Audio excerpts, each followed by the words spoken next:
Welcome to another DragonLance Saga gaming episode. Today is session 28 of our Dungeons & Dragons 2024 heavily customized Tyrannies of Dragons actual play. It is Braca Floor Green the 16th. My name is Adam. I'd like to take a moment and thank the DL Saga YouTube members and Patreon patrons and invite you to consider becoming a member or patron. You can even pick up DragonLance gaming material or get $10 signing up to start playing .games using my affiliate links. Now, each of these DragonLance gaming episodes serves as a fundraiser for nonprofits which support our active duty service members and veterans. If you care, if you're capable, thank you very much. And if not, it's okay. Enjoy the show anyway. All right, we are missing 3 players, and I don't know why, but the show must go on. You know, we've got a lot of stuff happening. We left on a pretty big moment. So last time on Tyranny of Dragons, the heroes hear more cultists moving toward them through the fog-shrouded open courtyard and fall back to the barracks. They did their best to barricade the doors, but the stone giants Wigloff and Hulda, disturbed by their battle cries, opened the doors. The cultists swarmed in, and as Wigloff tried to stop the battle, he grew tired of no one doing as he demanded. As the cultists' bodies stacked up, he thumped the heroes to get their attention. Then Resmir arrived. She demanded that Wigloff retrieve the cloud giant Blagothicus, finally fed up with these troublesome heroes, and now faced with forcing Blagothicus' hands as an aid to the cult, she faces the heroes in battle. The heroes were battle-weary, and most were still missing their weapons, yet they still defeated Resmir in the end. However, it came with a cost. Gunnar Thorvald lay dead, his soul on its way to the Gate of Souls. In a moment of exhaustion and desperation, Seto Hoshiko made a plea to his unknown patron. I will pay the price if you bring Gunnar back. His patron, unknown to him, the Lich Fistendanilus, accepted the offer and intercepted Gunnar before he could pass over. He took his soul and gave Gunnar life, leaving Seto absent of all of his magic. As Blagothicus arrived, he saw what remained of the Black Dragon spawn Wormspeaker, but knew the vampire Sandasil Morgia was still crawling around, one of the first original members of the Cult of the Dragon. Not to mention Lord Knight Terrence Forsyth and Asbara Joss, both members of the Darkhaven Dark Knights, dealing with the Cabal of the Code. He demanded the heroes complete their assignment of eliminating the cultists before dawn. They raced to collect their weapons and stumbled into the Dark Knights' room, but left as quickly as they entered. That is when Sandasil made her stand. In the end, Garrick was charmed, her vampire spawn were fleeing, turned by Valith, harnessing the divine wrath of Syrian. Seto and Elemier lay dead, and Gunnar and Kithris lay unconscious. Valith bargained with Blagothicus and fled the citadel, fled the citadel on Wyvernback. With the future uncertain and the heroes lost, will Takhisis be resurrected with no one to stand against her? And will the Dark Knights of Naraka band together with the Cabal of the Code and fight her? The only thing for certain is that dark days lie ahead in Kryn. So, while we miss a player... Okay, this is going to be a problem. We cannot do it with just 2 players. Oh, man. All right, let me try to resolve this issue and get the right screen so you guys aren't looking at my show notes as we deal with this. Hopefully... our third will come back, because if not, this is going to be an insane...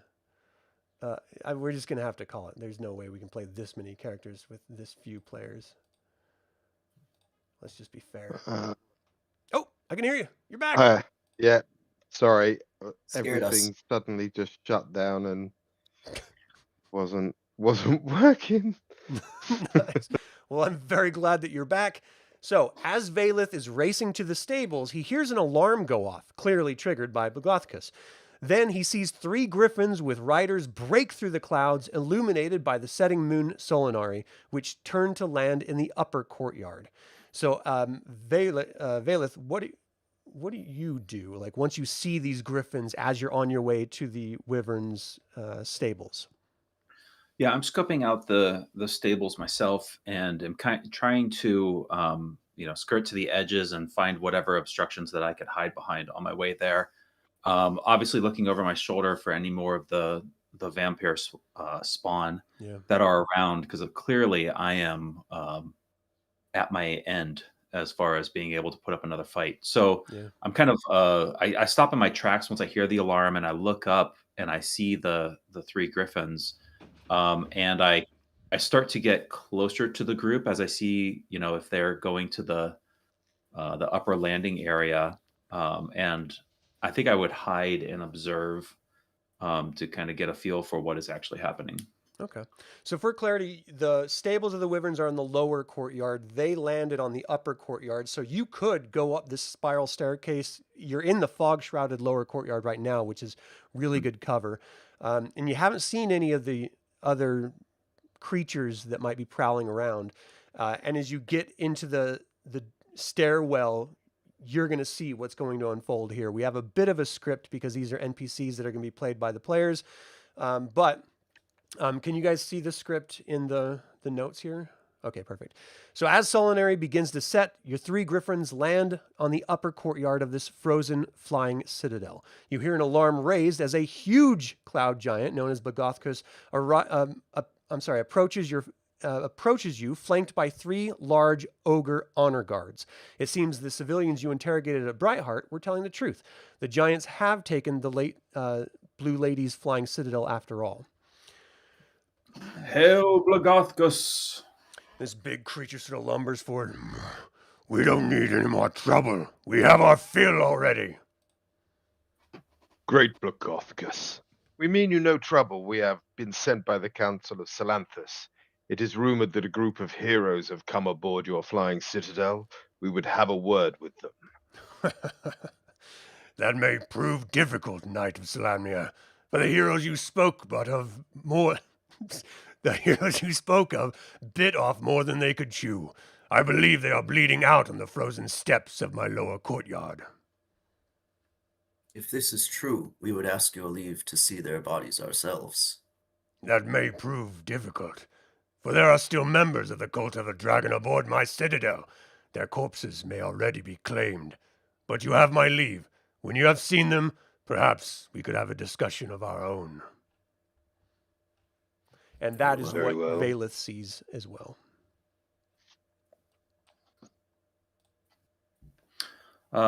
Yeah, if Valeth is close enough at this point, he could call out, Salamnic Knights.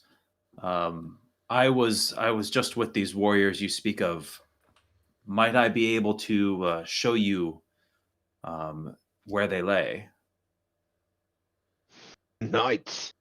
I think my compatriots would be rather disturbed for them to be called knights, hey Vesh? The knights wouldn't have a wizard like me. Show us to these men.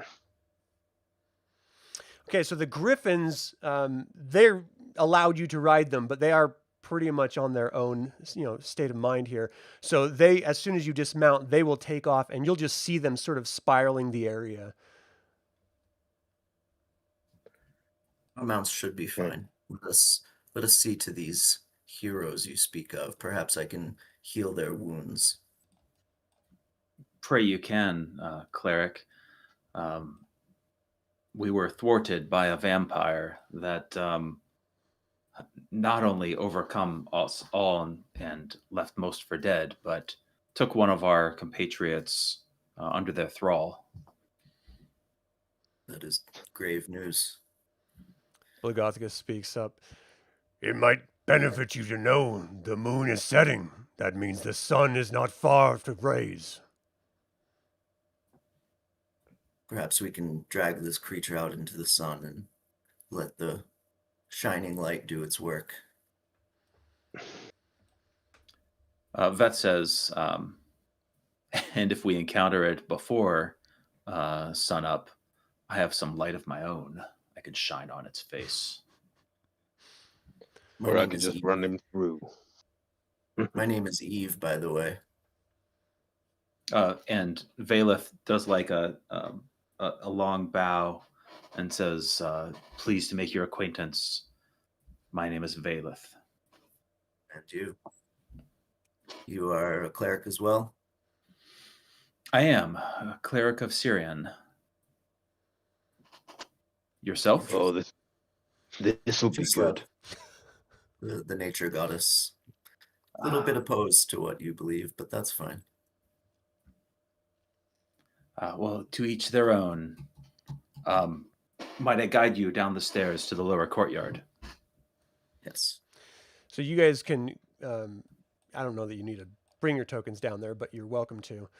As you get down to spiral staircase, now as you've been going up and down this spiral staircase, you do see other, natural caverns breaking through the walls and going deeper into the bowels of this flying citadel.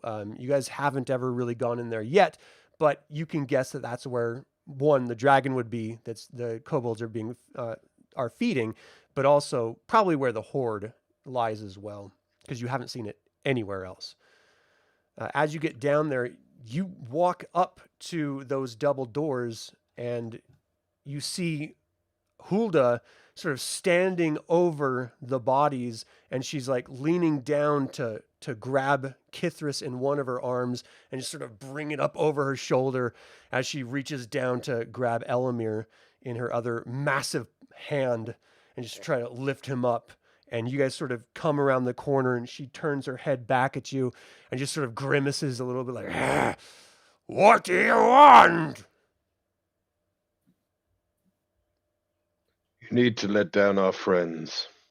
It's like, I want them. helping them, taking them out of the hall. Vampires about, That's very kind of you. Thank you. It's like, grab the others, follow me.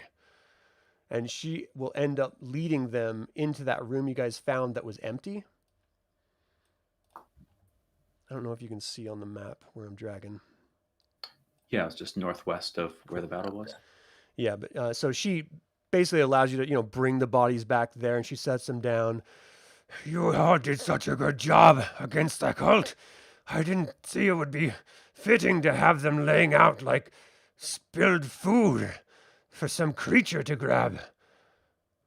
Where did you come from? Looking at Eve, Vesh, and Kyle. We come from the Council of Salanthus. Salanthus? Why is Salanthus involved in this? It's not important right now. Well, We understood these warriors may have took on more than they could chew. does Blagotkus know you're here? We have met with him.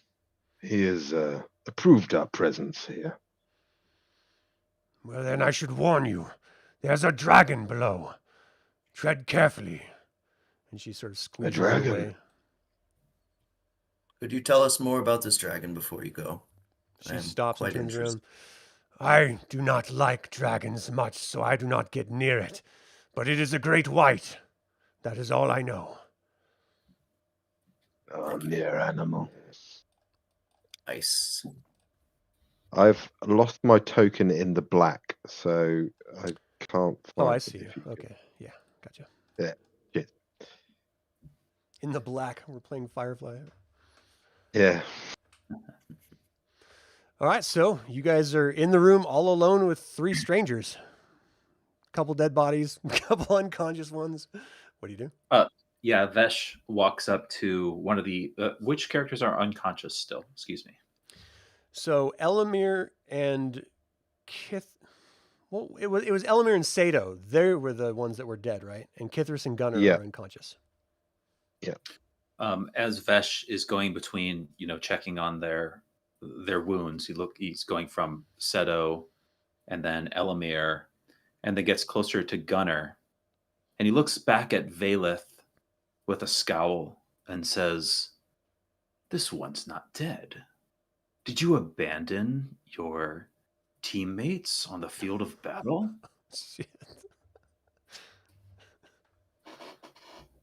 And Valeth is kind of gobsmacked. Just, I swore the vampires tucked into them. They were dead. They had like little napkins tucked in too. I mean, fork and knife. They were in it. Eve is going to step forward and be like, it can be extremely difficult to determine who is dead and who is still alive after a vampire attack in particular. I wouldn't take shame in that fact. It was my first time ever encountering these infernal beings, and I saw them turn, my other comrade, and they were coming at me next, and I had no recourse but to flee. Did the other one flee? The other one was taken to their quarters, I presume. They followed me for a while up the stairs to the upper courtyard, and then when I went to parley with Bulgathkus, they turned a corner and I saw them no more. They had two lower vampires, or vampire spawn, you might call them, but I drove them away. Well, you're Like a lucky to be boss. alive.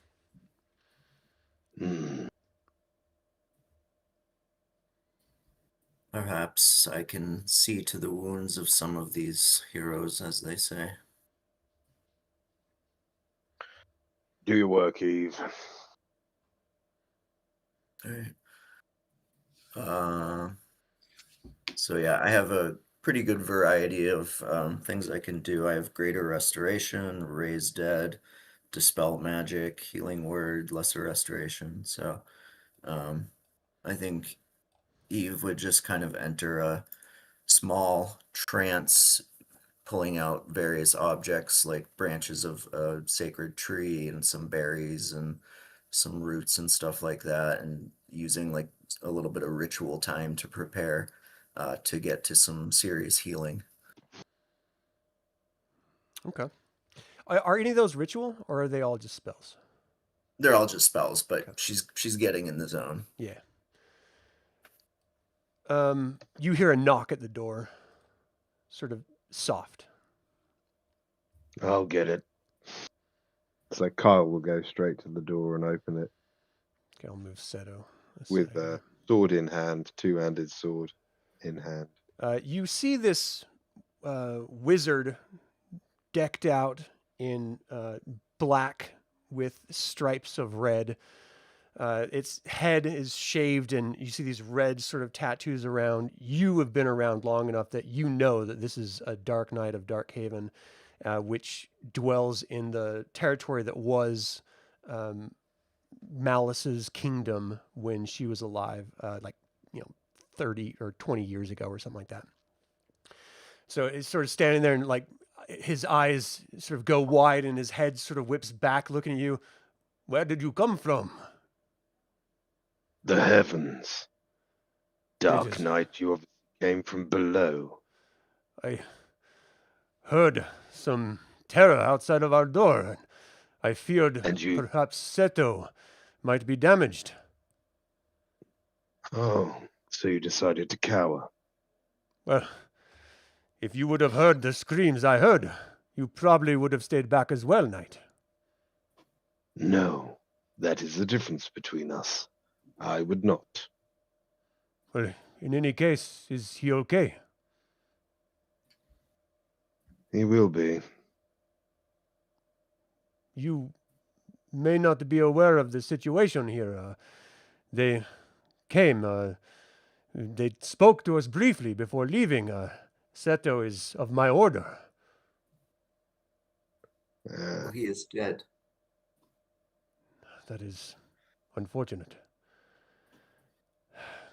Unfortunate is a bloody travesty.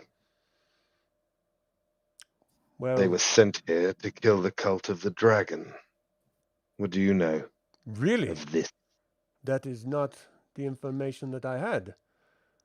I believe my order sent him to discern the truth of the cult of the dragon, not murder them. It's not murdering when they're enemies of goodness. Not everyone, thankfully, sees as black and white as you do. In any case, if his body is gone, if he is truly dead, may Takesis shine her dark eyes upon him in the afterlife. And Kyle will spit on the floor when she says that name. He moves his foot back. I thought the knights were more cultured. Good day to you. What is his life worth to you? Sort of stops for a second. looking, like trying to look around Kyle to see who spoke. Was that Eve? Yeah. Okay. So he's like steps back just so you have a better look of him. He's like, well, if you could bring him back, cleric, it would be worth a great deal to me. He is an ally. Quantify a great deal. I did not think the likes of you dealt in money, but if it is money you would like, I am sure I can round up a healthy sum. Money, allies, secrets, they all have their value. I see. Well, I can tell you. Well, it's tough because I don't Plus- know what type of secrets you would be in the, you would be in the market for. I think money would probably be the easiest exchange. I could give you 1,000 steel for his body. It is not for myself that I am concerned. You misunderstand me. These heroes, as they say, will need help. They are down. They have been beaten. Some of their gear has been taken by the looks of it. They will need assistance. And I believe I can assist with raising them, although it will take me days of labor. He sort of looks in and sees, the other bodies without going inside. Yes, I am of no interest in anyone but Seto. I do not know these other people. What of Jakku? I'm sorry? We had Jakku. We heard tell that she showed up at a fort of yours. Jakku. You see his eyes sort The of night. go bright. The night hag. Oh, yes. I did not know her name. That was a strange encounter, I must say. She came in, raised a bunch of lizard mummies, Bakali, I believe, attacked the heroes, and then vanished. It was a very odd scene, but it had nothing to do with me. How would you know where to find them? Honestly, I would be at a loss, Sir Knight. I do not know anything about them.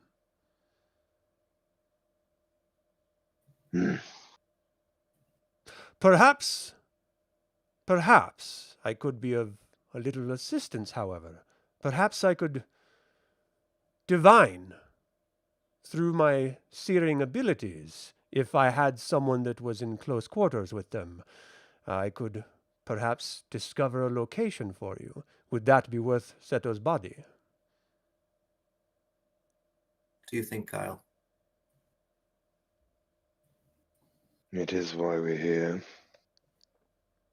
Indeed. That could be a fair exchange if your information proves to be accurate. My magic is always accurate. Who would I be using as the source of this night hag?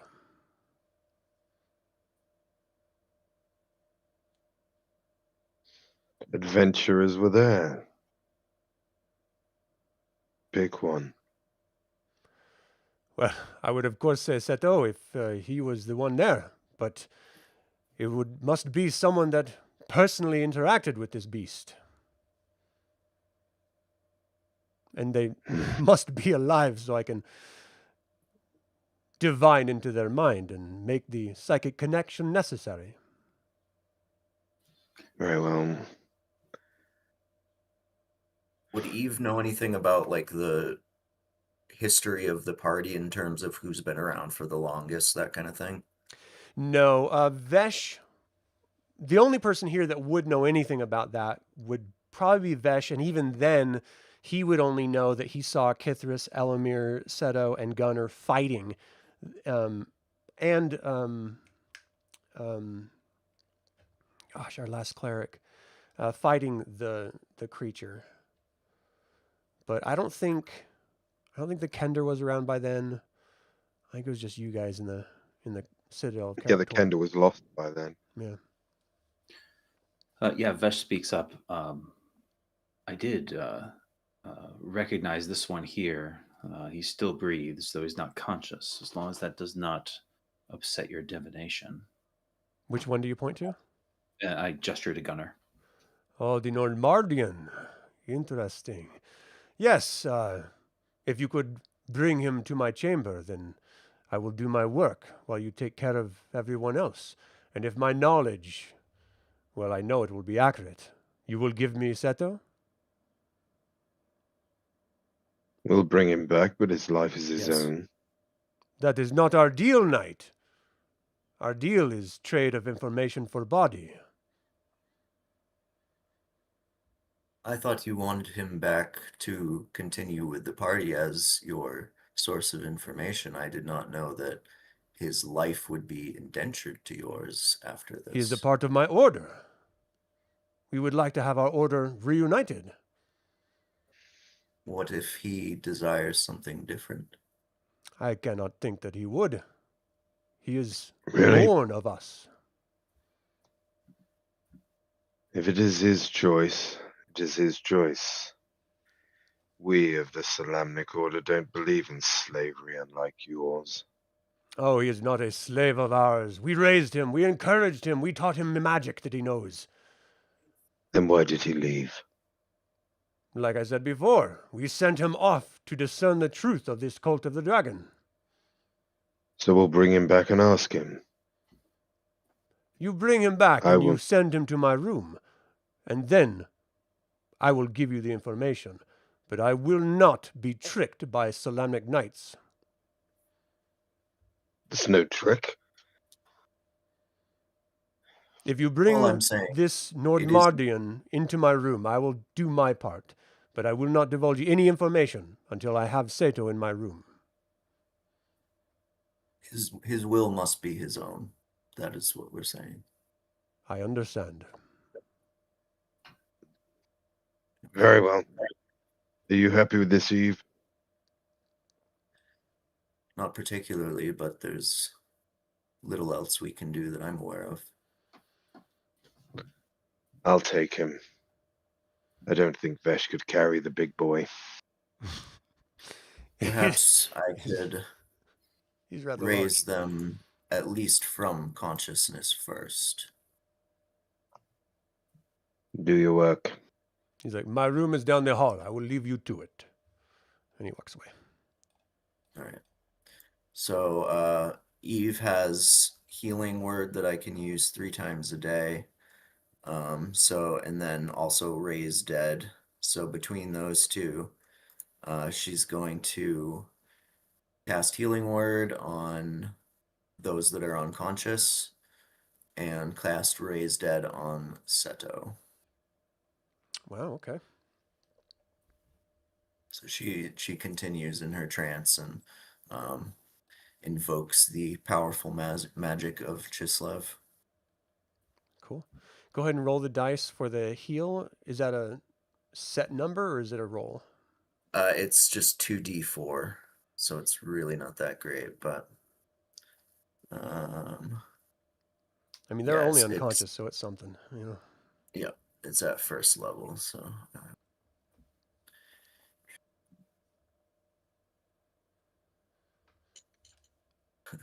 give me 5 HP back.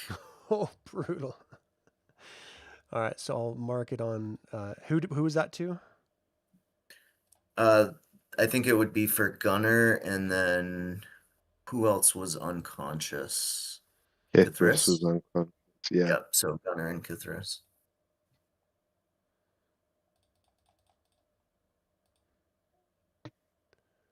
All right, so Gunnar has 5 hit points now. Yep. And then Kithris, how many did he have?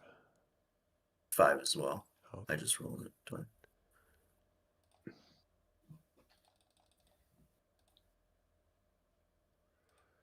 all right, he's got 5 now. I suppose I could have just done that on the character sheet in here. Let's see. Yeah, it's showing it. Okay, that's good. So they're still, weak, but they are awake. You sort of eyes sort of blinking. They're just exhausted, looking up, like, what happened? What's going on? Hey. Who are you guys? We Right. are members from the Council of Salanthus. My name is Eve Previs. I am a priest of Chislev, and I have helped you out a little bit to feel better. Oh, You had thanks. bit off a bit more than you could chew, I believe. I don't know about that. I was just taking a nap.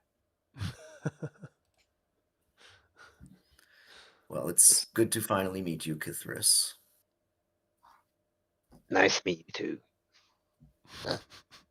Hey, where's Garrick?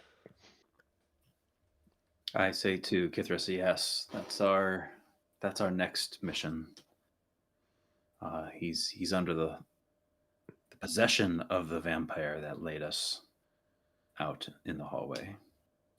So we need to find him. He's always been of a weak mind.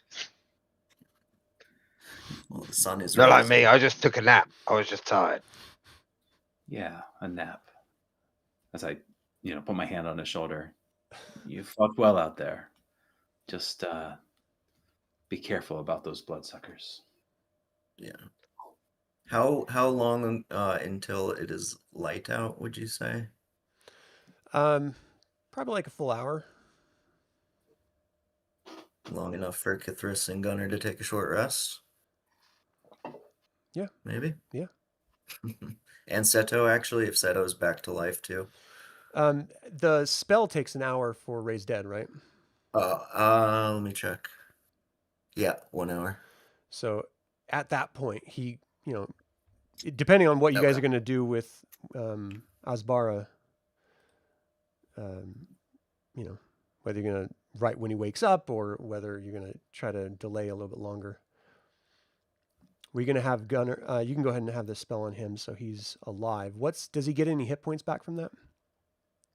1. 1. And also, they get a -4 penalty to all D20 tests. Every time they finish a long rest, it's reduced by 1 until it's 0 again. Yeah. So it's not exhaustion, it's just an additional D -4 to whatever. Yeah. So hopefully he's not exhausted too. I'm not sure Seto is, to be honest. Okay. But I think Kithris was the only one that was still suffering, but Yeah, don't he's still swear to he me. had 1 or 2 levels.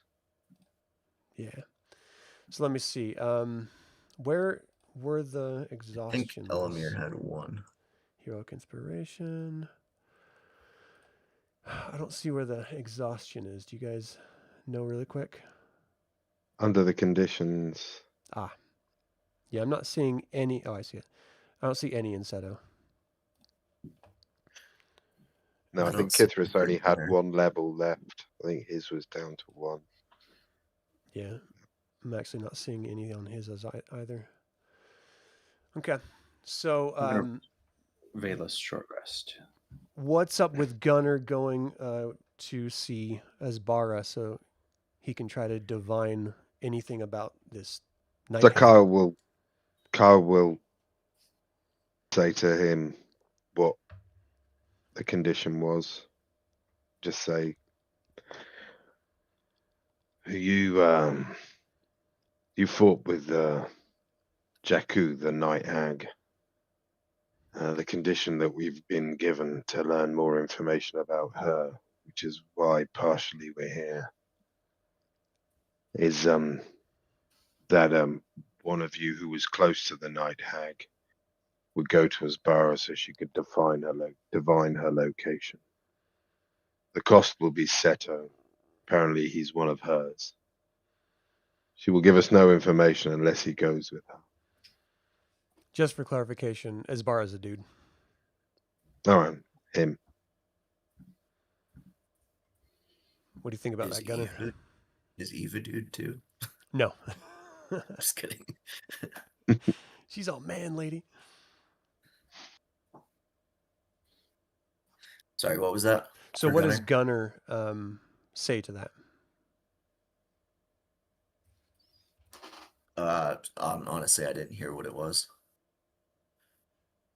Seto We just need your help, Gunnar. You need to go in there, or whichever one of you was closest to the night hag. Well, she definitely hit me a couple times. I'll go. Not feeling very good, though. It's all right. I'll go with you. I'll keep an eye. Make sure she doesn't do anything funny. Thanks, dude. So Seto also goes along. He looks crestfallen, considering he has no attachment to his patron any longer. Yeah. Okay. So you guys can go ahead and Not move to over mention there. just having been raised from the dead, too. Yeah. Yeah, absolutely exhausted. Kyle will probably have to help Seto and Gunnar both as you're moving over there. Yeah. So as you open this door, I don't know that I need to describe the room again, but why not? Hundreds of horse skulls are nailed to the ceiling and covered entirely. Thick carpets cover the icy floor, and desks, chairs, and lecterns are everywhere. Some covered with books and scrolls, others with potion vials, bits of meat and fur, and other things. You see 4 hulking gargoyles standing frozen in the room, and right in front of you, you see Lord Knight Terence Forsyth and Asbara Joss. And as you sort of open the door and bring Seto in, Asbara brings his arm wide. Seto, it is great to see you again. On your feet and everything. How do you feel? I'm breathing, but much more than that, not much else. Wonderful. Well, you had mentioned that other Nordmaardian that you wanted me to use in order to divine the location of this night hag for you. Ah, here he is. Please take a seat. And she just, or he, now I'm calling him a he, she, take a seat, and there's a chair right over here. And there's chairs sort of everywhere. You can even sit on the side of a bed or something if he wants to. He's like, I just need you involved in the ritual. Lord Knight Terence Forsyth is sort of like looking down at Kyle. What brings you here, Sir Knight? It was not my understanding the Knights of Solamnia had a presence on this citadel. Well, we do now. Indeed. Why are you here? I am With the here cult? with Blagothkus at his pleasure. He sort of does like a half nod, stiff bow thing. It is at his Do I pleasure know- that we are here. Do I know anything of Terence Forsyth, Lord Knight? Give me a d20 roll and let me know what your intelligence check would be.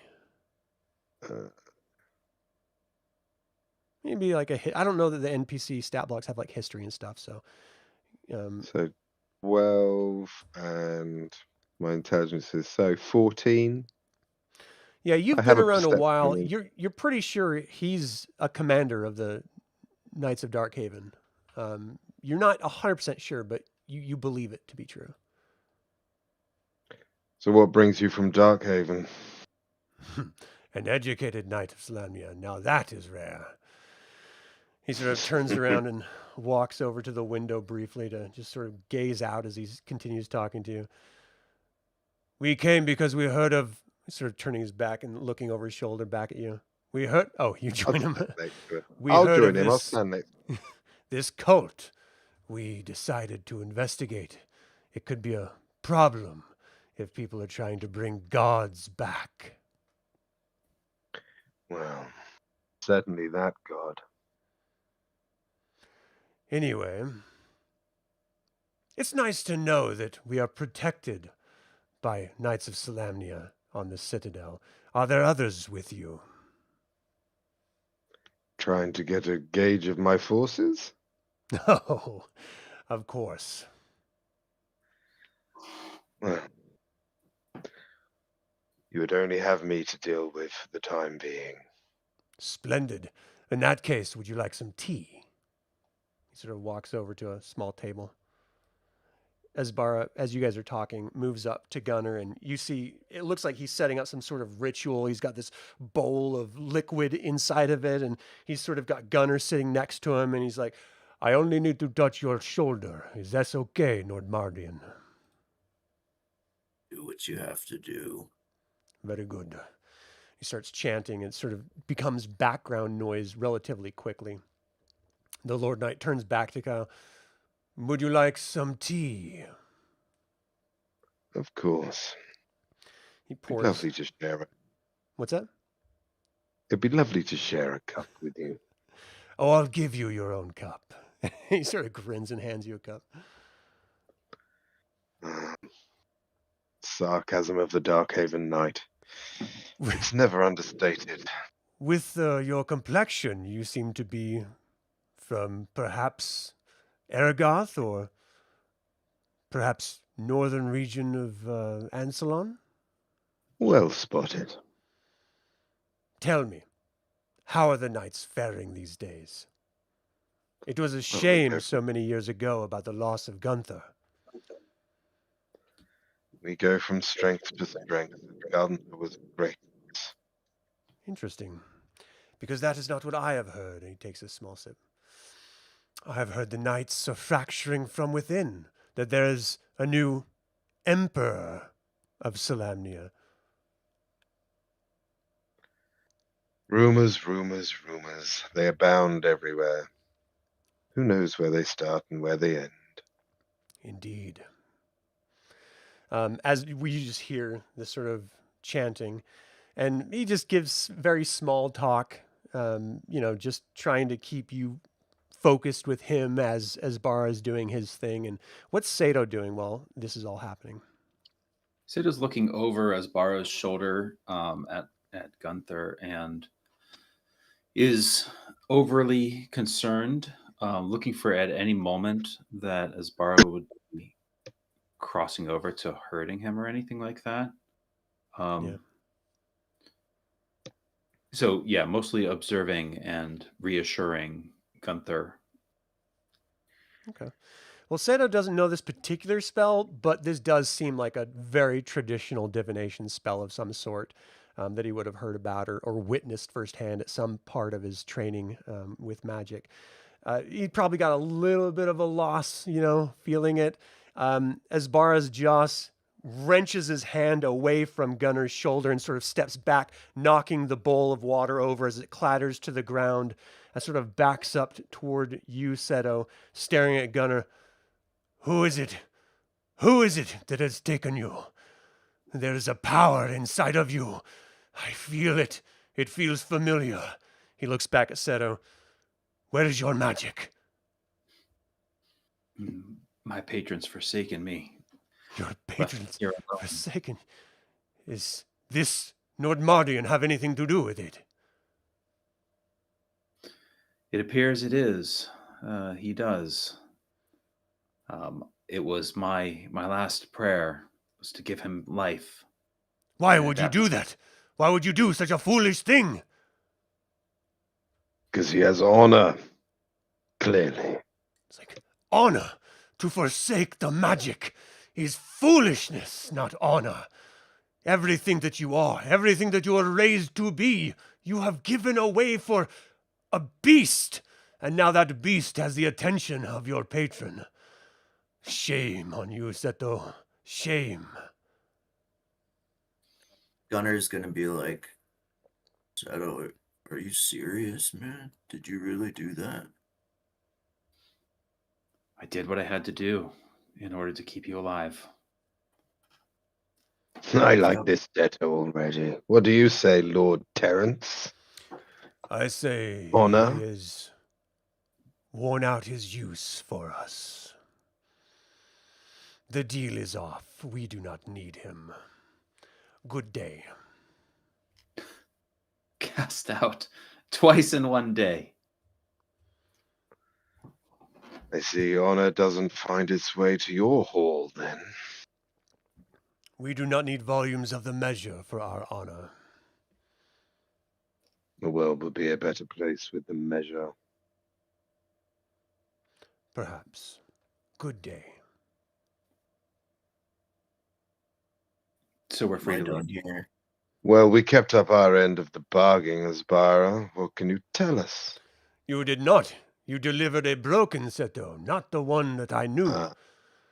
You We never have said no he had bargain. to be complete. Do not renege on your deal. There is no deal if we do not have the whole Seto. He is broken in two. Unless, of course, you want to provide me with Gunnar as well. Or this Nordmaardian as well. So you sit set to re-establish or rename the terms? Well, see, I can make There. Seto whole. I can bring him back together with his patron. What do you say, Seto? You could reconnect me? Yes.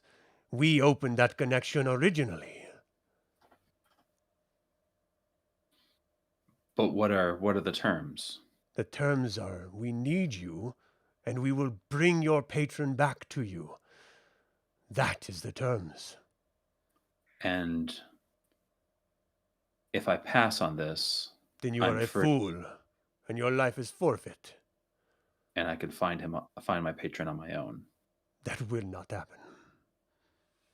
I've found more camaraderie with this group than I ever have with the allegiance I had with yours. I'd rather find my own way than be bound. Do I have to call for Eve and Vesh? As Barrel looks over you, I think your time on this citadel is at an end, knight. Let's do some initiative. I think my griffin. Oh. Rude. Did you just say the I word? I said the He I certainly word. did. Said the I word. Like a jerk face, I said it. Eve, I'm gonna add you an encounter just in case, and then Hell Vesh, yeah. just in case. Because I'm shouting her. Eve's got some And pretty Vesh. stuff. Eve's a badass, to be fair. All right, so Gunnar, do you want to give me initiative? Yeah. He's got a Let's plus see, 5 bonus to his roll. And Seto has a plus 2 bonus to his Okay, roll. thank you. Of course, Seto has a -4 also, so it's a -2 basically. Give me a 15 for Gunnar. Okay. What did Seto get?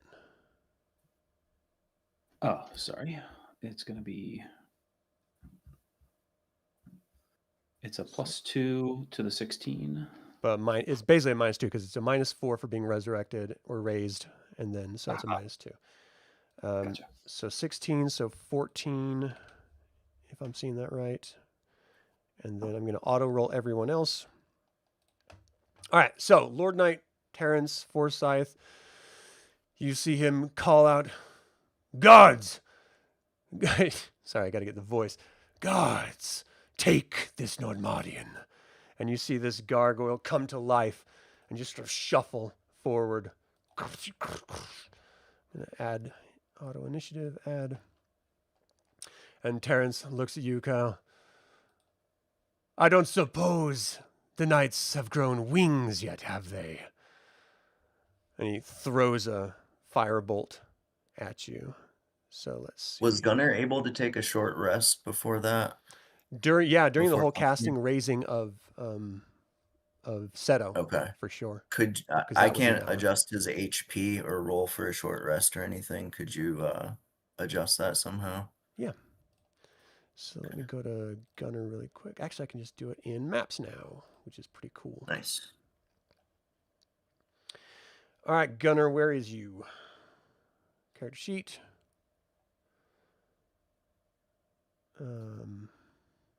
Short rest. Is he going to be using his hit die? Oh yeah. How many? Like all of them, or? As many as I can, honestly. I mean, he has all of them. Yeah. So full heal. So take short rest, confirm. Short rest taken. So now Gunnar has. Well, that didn't give him his hit points. Yeah, you have to like roll for him separate or something. It's weird. Oh, well, that's messed up. So it says 1d12 plus 3, total 7. Does that mean 7 to 12 plus 3? No, so you would roll 1d12 plus 3 as up to 7 times. Those are each his hit die. Okay, so I'm going to do the 7. Well, we'll just do it one at a time to see Yeah. how many he has to use. All right, so that's that sucks. That's 5. 7, 8, 9, 10. That's 15.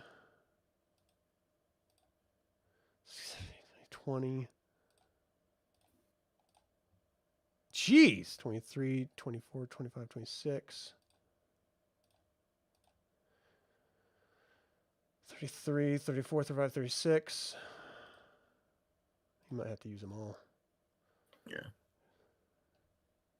If you use them all, he's 45, got I 21 think. back. 2, 3, 4, 5, 6, and one more. He's at 45 right now, I think.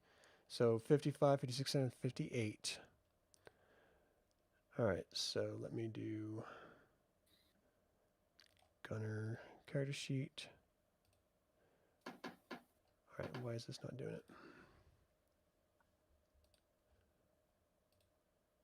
We're going to say 58, 50, that's 63, I think. Yep. Oh, it was 58 there. His healing 58, 263. Okay, apply. All right, he's good now. Sorry, Awesome, everyone thank watching. you. I'm sure that was fun. So he's clearly doing infinitely better. He's almost max, not quite. So yeah, Lord Knight Terrence Forsyth throws his firebolt, which is basically a cantrip, at Kyle. 19 to hit. What's Kyle's? Yeah, that will hit. So I think I it's a won't use- 1d10. Let me double check. I mean, I could use my counter attack. So it's Which- well, let me know what you are going to do. His hit Yeah, I'll use my reaction to use the counter attack, which gives me +4 AC. So his AC is now 22. 11. Okay, so you move to the side. You bring up. Do you have a shield or something like that? Whatever it is, you bring up. Your No, armor. he uses a great sword, but as part of the counter attack, he can draw his longbow and just fire it straight back at him. So he'll do that. He'll Nice. literally step to the side and just grab an arrow from his Right. back and just pull his bow and just fire it straight back at him. So he throws Yeah, the right. firebolt. You pull out your bow, step to the side. He's like, I see, we will be having some fun. He sort of throws off his cape. Give me your shot. Okay. So that will be. So that's 11 on the roll. So 11, 20, dirty 20. Dirty 20 will hit.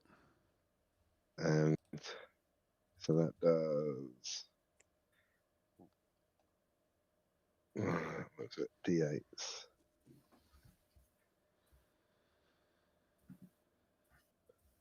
So that will be for 21 points of damage. Nice. 3d8 plus 5.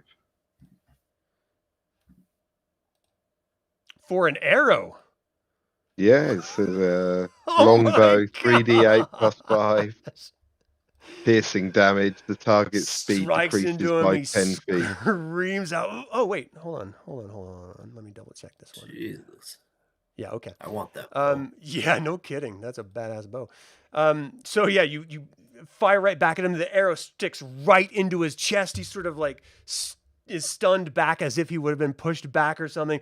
Ah, dirty knights of Solamnia, die! And the gargoyle moves forward. I believe this guy only has one attack, so I think he already used it. Oh, well, he has that, so that's next down. Okay, so the gargoyle, it's its turn. It moves forward to Gunnar and attacks. It has 2 claw attacks. The first one on Gunnar is 13 to hit, which I don't think Misses. hits. And the second one is a 5 to hit, which might hit. All right, so that's the gargoyle. It is Vesh's turn. Have you screamed out, Kyle? Yeah, he will have screamed out even Vesh. Yeah, so Vesh hears this through the door and turns to Eve and says, sounds like negotiations are not going as planned. And turns to Valeth and says, stay here and watch the dead. It seems that's the only thing you may be good at. Oh! Ooh. And Vesh runs to the hallway and then Yeah, is just going make sure to... you're going the distances. Yep, I checked. Awesome. So I'm going to use my action and movement to go 60 feet. Cool. End of his turn. Gunnar's up. You see a gargoyle come to life, swipe at you twice with its claws. Right. Gunnar is going to use his. Does he have Right. all of his weapons back? Yeah, I they've think, got I think all they their do. weapons. Okay. Yeah, he's going to use his great axe and swing twice. Is he going to rage? raid? Yeah, he's going to rage. Thank Unleash you. the fear. Which rage do you want to use? That is a great question. So I'm going to look really quick here. Bear's usually good because it reduces most damage. Yeah. Oh, I he would only say, has one left. Yeah. Okay, so this is the last rage he's going to activate. This says instinctive pounce. I'm not seeing the other options. Is it under features?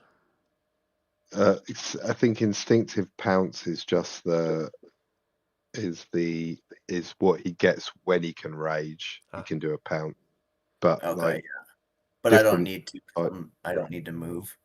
No, I don't think so. I Right, just 'cause don't that's see just- the other rage styles, I guess is how I would pronounce it. Like, Give I me thought two he had like shakes, Bob. 3 or something. got a player's handbook over here. Yeah, and features and traits, I'm not seeing anything either. No, I don't know if they updated Well, we can just it. use it as the traditional rage for now then. So you can go ahead and make your attack roll. So that's going to be a +7, 1d12 +4. First attack, he's going to get a 10. 10 to hit, he misses. Brings the axe down. The gargoyle moves out of the way. Just sort of grinding. Second one's going to be a 26. The grinding stone sounds as you bury the axe in your counter attack for the second one into it. Give him some damage. It's going to be 9 damage. Nice. Just I don't know silence how as it often I can a little bit of crumbling reroll. falls off. Anything else for Gunnar? No, that's it. Seto. Yeah, Seto doesn't have much that he can do, but he is going to take out his daggers and step Just to forward. remind you, he has 1 hit point. I know. Okay. Seeing the activity in the room and assuming he can get close to Asbara, he pulls out his daggers and he makes a couple of attacks. Brother, what are you doing? Leave my friends alone. And this is going to be the first attack is a natural 1. Ooh, I mean, apropos. And you do have -4 on all the actions, on the D20 actions. So you go to strike him, he moves aside, and he's like pleading with you with his eyes and his voice. You need to stop. We can reconnect you. I'll find my own way. All right. That's a 13. So even though he's swinging his daggers in a feeble way, he's doing it passionately. Well, the 13 does hit. -4 after that. Oh, Actually, right. sorry. So He has a +5 to that, Oh, and so- then a -4. So it would be a 14. a +1. So 14 hits. Okay, awesome. Okay, so the damage is 1d4, and this was my offhand, so it doesn't get any modifiers, right? Right. So that'll be a total of 2. Okay. He sort of winces a that's little it. bit and looks up He at has you. 2 attacks per action, so that would be a 2 + 2. Oh, okay. So 2 more. Sorry, learning the okay. character sheets. Kyle, you're up. So Kyle will draw his two-handed sword and close the distance between him and the Lord Knight, and take his. Let's have a look. I think he's ridiculous at the moment. Yeah, he has 3 attacks, so He's a gonna- tough guy. he is going to go and wail on him. For a while. I'm trying to look at his spells, and it's not loading for me to see about reaction spells. And that is not helping. Oh, there it is. So he's gonna. So the first is an 18. Okay, just give me 1 second. An 18 does hit. I'm just looking to see if Okay, he do you want- has a reaction. That is.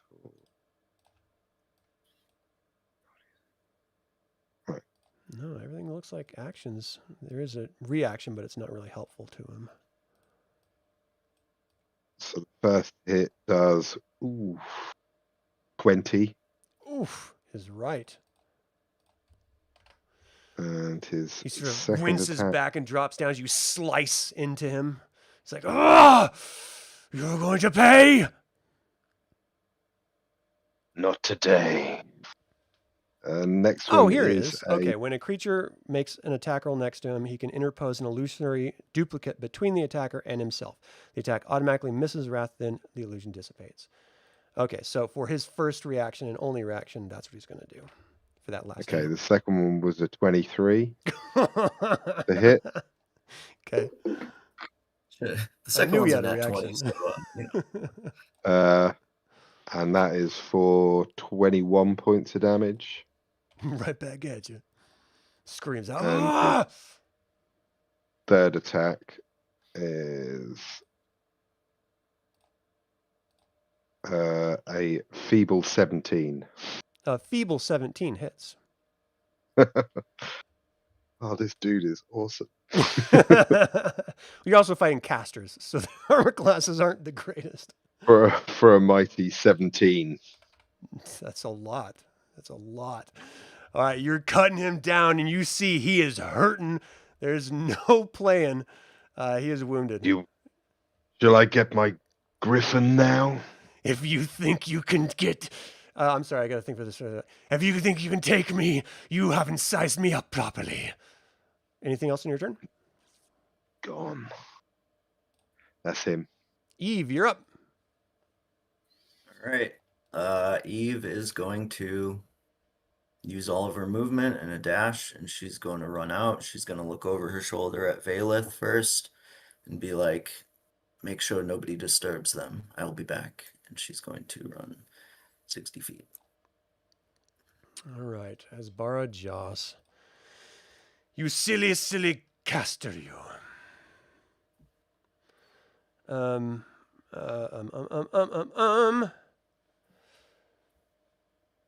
Yeah, I think this is the only thing, like the smartest thing for him to do right now is Misty Step.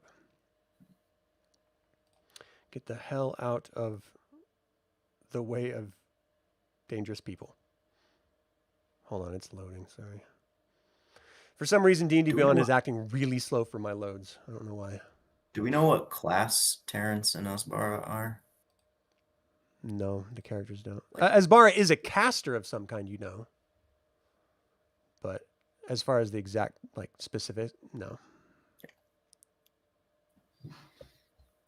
Come on, load, you turd. All right, so while that is happening, Misty Step, I believe, is like 30 feet. Yep. So 5, 10, 15, 20, 25, 30. And I think it's a full action, but if not, he's going to do something else as well. But for some reason, this isn't freaking loading for me. For paladins, it's bonus action, but... Oh, it is a bonus action here as a spell. It's too. a bonus action. Yeah. Misty Step's always a bonus Okay, so for the bonus action, Misty steps off to the side here, and it is 30 feet, and then sort of looks down and just sort of shakes his head in sorrow. I could have helped you. I could have brought back your patron, but then we would have sacrificed you. Now, perhaps Gunnar will be all we need, or your Nordmaarian friend. And he casts the spell Fireball. So that's a 20-foot right on top of, well, right next to Seto. Let's see how far this is going to go. It's going to hit the gargoyle, too. Yeah. I think he's less Hey, they concerned attacked us about first. that. Oh, so you're going to die again. So he throws the fireball. It flies through the sky, explodes against the back wall. I need dex saving throws. I'll roll for the gargoyle. Obviously. you're looking to beat. Gunnar does not have advantage on dex saving throws when he's raging, does he? Yeah, he does. I think he does. Yeah, he does. And you take half damage as well for if you've gone bear. Right. You'd take half damage, which would be the logical one to take actually in a fight. That's what I did. Yeah. It's gonna be a 16 for Gunnar. Nice. So he's going to take quarter damage rather than half damage. Okay. The total, and the gargoyle is going to take half damage. So let's see. He is a 6th level. Where's the damage? 8, 9, 10, 11 d6. Whew. Yikes. A quarter of that shouldn't be much. So that's 22. That's 11 for Gunnar. 22 for the gargoyle. Seto, dex check. It was a He's total got of 1 4, hit point. and then -4, so he got a 0. So he's just wide-eyed. Blast onto the side, and it just, throws him to the ground. Outside, Eve and Vesh, through cracks in the doorway, you see a bright flash and a huge explosion rocks the citadel right there. All right. My work is undone. Gunnar is still alive. Damn it! Asbara wants him dead. For reasons you might find out later. All right, so Lord Knight Terrence Forsyth. He is up. He throws up a globe of invulnerability. Oh, Jesus. He just got his butt handed to him. He is not doing well right now. All right, it's taking forever to load. I'm pretty sure it's a single action, and as soon as it loads, I'll deal with it. But you can go ahead and take your opportunity attack. His reaction is, if you hit, is going to be the illusory self, and that'll be his this round's reaction. As he moves back, you see him touch the wall, and it instantly goes see-through. As if it drops down, wind comes rushing in because it is literally like opening up this wall of this flying citadel up high in the sky. So that was 5, 10, 15. He looks over at his bar. Get out while you can. 20, 25, and goes down off the edge. Okay. Bag. Is it worth rolling my reaction? No, because if you hit, he would have just, used his reaction to nil and void it. All right, so the gargoyle is up. The gargoyle is going to continue attacking Gunnar. As Bar is like looking back at Kyle and Seto wide-eyed, like, what? So the gargoyle swings his claws. 10 to hit is a miss. And the second one, 22. That's not a natural. No, it's not. Okay, so you take 3 slashing damage. It would have been 7, but it's 3 slashing damage to Gunnar. I hope he's doing okay. Vesh, you're up. Yeah, Vesh runs to this position here, and looking up at the door, will cast Mage Hand, and then Mage Hand the door open. It's all. Is it already open? No, well, it was. The presumption was it was closed when you guys came in and were talking, but it's open now. Yeah, and as the smoke smolders out, I look to Eve and say, "Quickly, Eve." That's the end of his turn. Gunnar, you're up. Let's go. All right.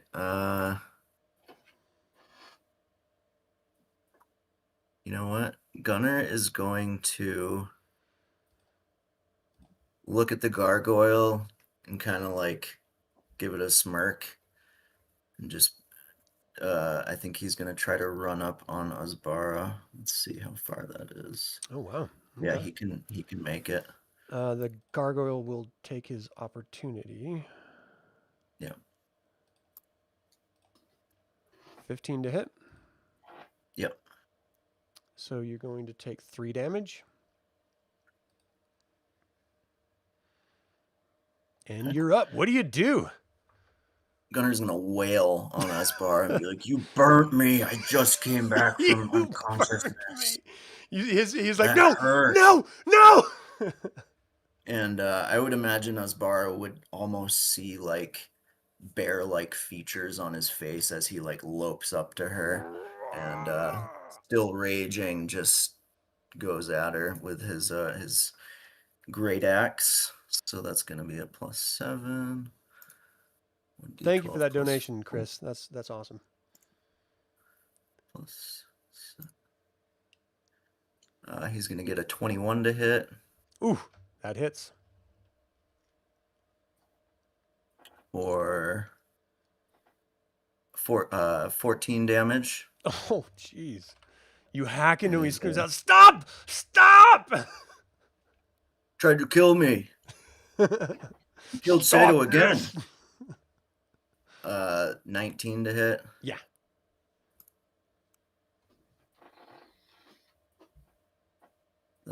I'm gonna try re-rolling that. That was a 7. Okay. Yeah, I'll take the 7. So 11 damage. Oof. I can help you. I can tell you what we needed. Please stop. Do it now then. Just gonna Seto, keep wailing. death saving throw, please. Death saving throw. Kyle. 19.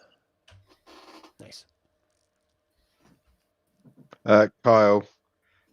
Kyle's gonna look at Asbara and go, I ain't getting between a Nordman and you. I think I'll rather look at a gargoyle and run down to the gargoyle.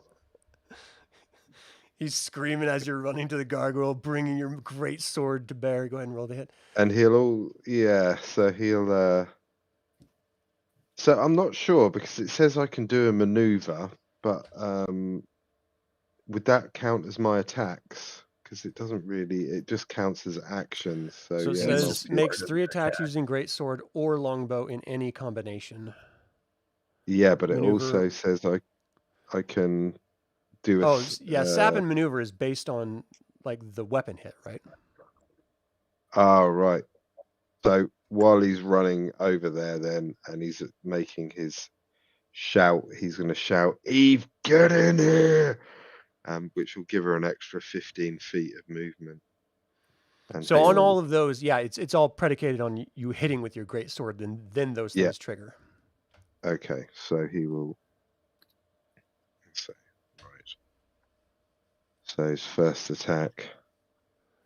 And yeah, you can see her slightly, so that'll work. Is 11, so that's probably a miss. Gargoyle, yeah, that is a missing. It's very close, but Okay. His second attack would be a 15. 15 hits. So yeah, so that'll be when he shouts for her to get in here. So you get a free. So that's for 16 damage. A free dash right now? She gets a free 15 feet of extra movement. Oh, okay, on her turn. Yeah. All right, so that's, you said 15 damage or 16? 15. You see chunks sort of fly off the gargoyle as it sort of moves with the kinetic force of the bash or the cut. And his last attack would be a 24. Oh yeah. For 21. 21. And that's his turn. As you break through the actual creature and it crumbles into just piles of rock in front of you. Eve, you've got extra movement and you're up. So he'll use his bonus action as okay. well. His bonus action, he can move 15 feet, tactical change. So he'll move closer and giggle at Asbara. You better tell us. I can help you. Stay your swords. I can tell you why we needed him. Speak fast. Oh, I gotta see what Eve's gonna do. Yeah, so Eve is gonna run up and using that extra 15 for the movement, she's going to cast as a bonus action, Healing Word on Seto for 2d4. Nice. So that's going to be so many windows open. Yeah, I feel you. Oh, great. That's going to be 6. Excellent. He's up. Yep. And then Eve is going to raise her holy symbol towards Asbara and prepare to make 3 radiant burst attacks, each of which do 4d10 plus 5 damage. Oh my goodness. And she's going to be like, speak now, or I will incinerate you in holy light. Okay. Well, the way this works really is love once he starts speaking, it then becomes his turn because your turn would then be over, right? So he's like, Fistendantalus. Fistendantalus is the one. He is now a part of Gunnar. He was Seto's patron. We foolishly connected them when Seto was young. And now, and he misty steps to the edge. Blink, blink. You will have to face his wrath. And he steps off the edge. Can I blast? Because I was holding an action. No, your trigger was having him speak. And so he spoke. So on his turn, he did that. Oh. Misty Step is quick. Nice. So there's no enemies out here right now. So we're out of initiative. What do you guys do? I take it we know who Fistendantalus is. He's like 300 and like 420 years before you guys' time. So Seto might have heard of him. Vesh, oh, you're a cleric. Seto would, I think, unless, give me a history check for Eve and Vesh and Kyle. There's no way Gunnar would know. There's just no reason to. I'm not sure Kyle would even have a chance, so it'd be high for him. What about a religion check? So that's he really didn't have anything to do with religion at all. Okay. maybe a 12. Ooh, that's a nat 20 for Kyle. So +2. Kyle has 22. been doing his research on ancient figures because you have definitely heard, having lived around Salanthus and coastland area as a Knight of Solamnia and been active in that coastland area looking for this cult of Morgian, whenever you go to the Temple of Paladin to pay respects and stuff, maybe you have a penchant for history or something, but you've heard that there was this archmage from way back before the Cataclysm that was this incredibly powerful being, and he did something to influence the king priest or have some sort of power or connection with the king priest. That is the only reference that you know of for Fistendantalus, but he's been dead for 500 plus years. So it's insane. Heavily connected to Rasslin Magier. Yeah. But only wizards would have any idea of that. Would know that. What color are Vesh's robes? Vesh, he's a black robe. Okay. Yeah. So as far as, I keep forgetting Vesh is a caster. Vesh definitely knows Fistendantalus. Yeah. Okay, I'll play on that a little bit as I approach the room. And says, did I hear him say the name Fistendantalus has possessed that Gunnar over there? You're not gonna get all fanboy on him, are you now? I know your sort, Vesh, and I've heard of Fistendantalus. If there are one fanboy, there's a fist inside me. In a way, in a crude, shorthand way. I can't feel it. He probably He's has like touching his body, like hand wrapped around your heart by now. It's controlling your life. He is definitely not one to take lightly. A heart? I didn't know you had a heart. Vesh. I said he's wrapped around Gunnar's heart. Mine yet to be discovered. We'll share an ale and search it out for you. Oh, nights in the tavern with you are always fun, but this is a serious matter. Fistendantalus is one of the most powerful black mages to have ever walked Kryn. What, more powerful than you, Vesh? I wouldn't besmirch his name. I have much more to learn. Well, Yeah, Gunnar's just like dumbfounded. He's like, wait, what? Like, none of this makes sense. Seto gave his power away, and then, like, I died, I think, and then now there's like I a think all you wizard. have to do, Gunnar, is hug him. Give Seto a hug. I'm sure it'll all work out. Okay. And he like walks over to the door. Did it work? Guess squeeze harder. I've just played. Yeah, you come over So to messed up.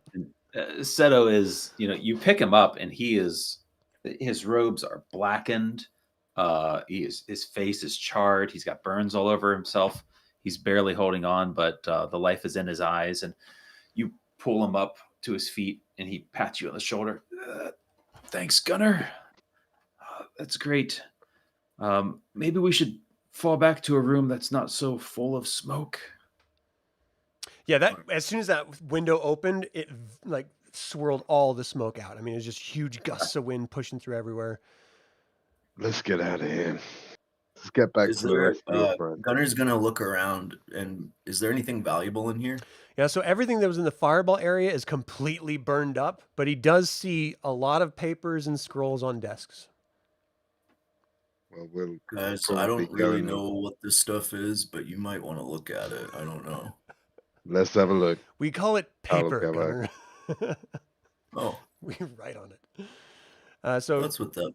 Kyle, as stuff you is. look at that, it looks like they're missives, like communiques between Forsyth and someone else named Lord Adjudicator Galen Nemeti. It's not really a name that any of you know directly. Actually, let me think about this. Kyle, you might. Give me an intelligence check. Oh, was his This name isn't again? gonna Lord go- Adjudicator what? Galen Nemedi, Nemedi.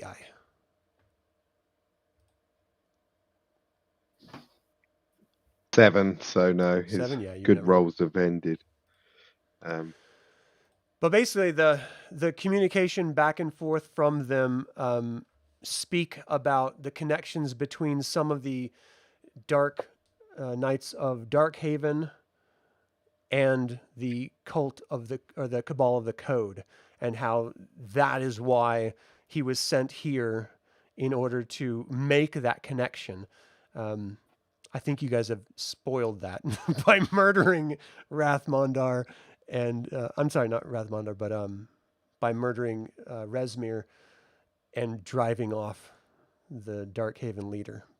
But that's what those papers indicate, is that they were sent here to make those connections together.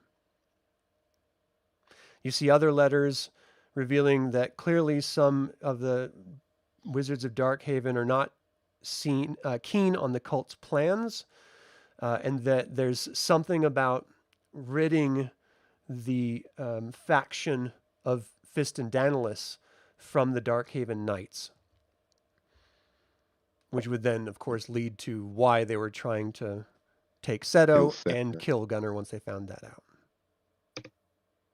So clearly the Cabal of the Code is trying to supposedly raise Takesis, but there was a faction of the Dark Knights of Darkhaven that were trying to do something with Fist and Daedalus in some way, and that they were trying to be stopped.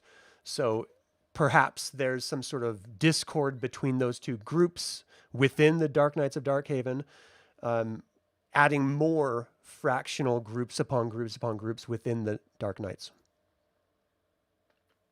So why would they want to bring Fist and Daedalus back or make connection with him, Vesh? Yeah, Vesh, as far as you're aware, the only, first of all, as far as you're aware, there is no Fist and Daedalus. He's been gone. He was killed by the Archmage Raisel Magir, supposedly. Like, that's what the lore says. And so to hear his name be spoken now is insane. And to then think that he was the patron of Seto is just bananas, and that he has some sort of hold over Gunnar's soul is also just crazy. But it would make sense that if there's a group that's trying to raise Takesis, now of course this is up to you whether you want to share it or not. If there's a group that wants to raise Takesis, then maybe the group that's backed by Fissidalis doesn't want that to happen, and they want that power instead. So it could be a power struggle. Yeah, I will share that as I'm musing over these different possibilities here. The power struggle, the fact that Fissidalis is so removed from influence now, and we were able to, as in the Wizards of Krynn, were able to connect with him and possess a young Seto with the spirit of Fissidalis is just bonkers. Like that's Perhaps they have some kind of relic of him that they're using. maybe. I mean, you have to think, Dalamar, who still has influence today, and long before him, Raistlin, and as the legend goes, Fissidalis was part of Raistlin's history, though Fissidalis was around at the time of the Cataclysm. This is insane. But they weren't contemporary. So he's come back, surely, before. Can He you get has- a perception check, Vesh? Yep. Sorry, I didn't mean to cut you off. You're good. That's- That's going to be 11 and wisdom, right? So it's going to be 12. Okay. So as you're talking, you sort of like glance over, and then your eye is drawn to this book that's standing on this pedestal. It looks a little bit scorched, but the book is completely clean, and it's titled Beyond the Iron Gates. I'll mage hand it over to me. Sort of brings it over and hovers it right in front of you. I hate it when he does that. It looks like it's written entirely in Abyssal tongue. Vesh probably, I don't know. I doubt that Vesh would know that. It's a pretty, I don't know. Give me an intelligence check and we'll see if he knows it. Give me Sure. a 15 or better. My dice don't go that high. Okay, yeah. I hope they do. So this is a large, weighty tome. As you're like having this conversation, do you stop it to look at this? Yeah, I kind of stop mid-sentence because the whatever is happening that gives me the most, or that tickles my mind the most, is what I pay attention to. Yeah. So I bring that book over and I start flipping through, and as Kyle says, he hates it when I do that. I say, you never want to touch one of these tomes with your hand until you fully know what its capabilities are. And I start flipping through the pages. As the pages flip through, you see that this describes various forms of devil summoning. The final chapter describes the use of massive summonings and the sacrifice of hundreds of souls to bring back Takesis from death into the world. So not even just resurrecting her as a god, but a god into the world itself, which is what she was trying to do all along and failed. So it doesn't give you specific details, but it gives you enough information to clearly understand that that is what this faction was trying to do, and that this is an actionable sequence of events that is already starting to happen. The details of the ritual make it clear that it's something that will require enormous preparation and expense, which might explain for the treasure hoard, but the actual magical formula and chants are not in this volume. Kyle, Eve, it seems I've happened upon their ultimate sacrifice. It is true. They're trying to raise Takesis. There's going to be a massive bloody sacrifice that they're planning here.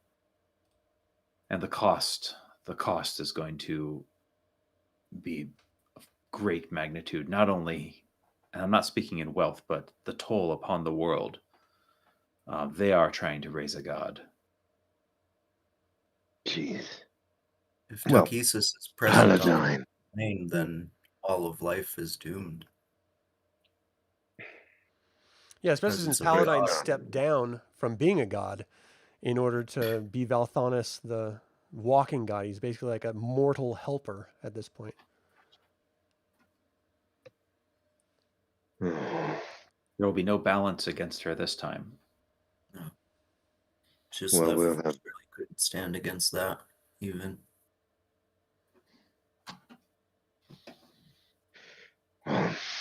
This is dire news. But it's the news that we were sent here to find. It seems that our heroes led us to the answer after all. Seems so. Shall we? They were so We should- close to obtaining it. They're tricky ones. We should go back to Still the have- other room and check on the other fighters. We still have a vampire to deal with. You see the light outside because that window door thing is still open. The wall door, I should say. It's just getting lighter outside. The clouds are getting brighter, so you know that the sun is coming out. Am I able Let's- to wrap the tome in some cloth and tuck it inside of my Yeah. robes without? Yeah. I do that. Do you guys leave all the paperwork between the? No, we'll take the paperwork. I'll take it and put it in one of my sort of. He's probably got a backpack or something like that. Okay. Put it in as evidence to take back with him, Right. and we'll make. Well, he'll make his way back to the room in which Valeth and Kithris are in. Yeah. I imagine Kithris would have had a short rest by now. And, Yeah. Well, when he was waiting for Seto to be raised, he would have had it then too. Yeah. Well, I would have used some hit points. Do you want to roll for him since my rolls were terrible for the other guy? Okay. Well, I don't know how many hit dice he's got. So it says total Matt- 7. It's 1d10 plus 2, total 7. Okay. 1d10. All right. I don't So- think we ever short rested after our last long rest, so we should all have all of them. So Yeah, his looks like they're all empty.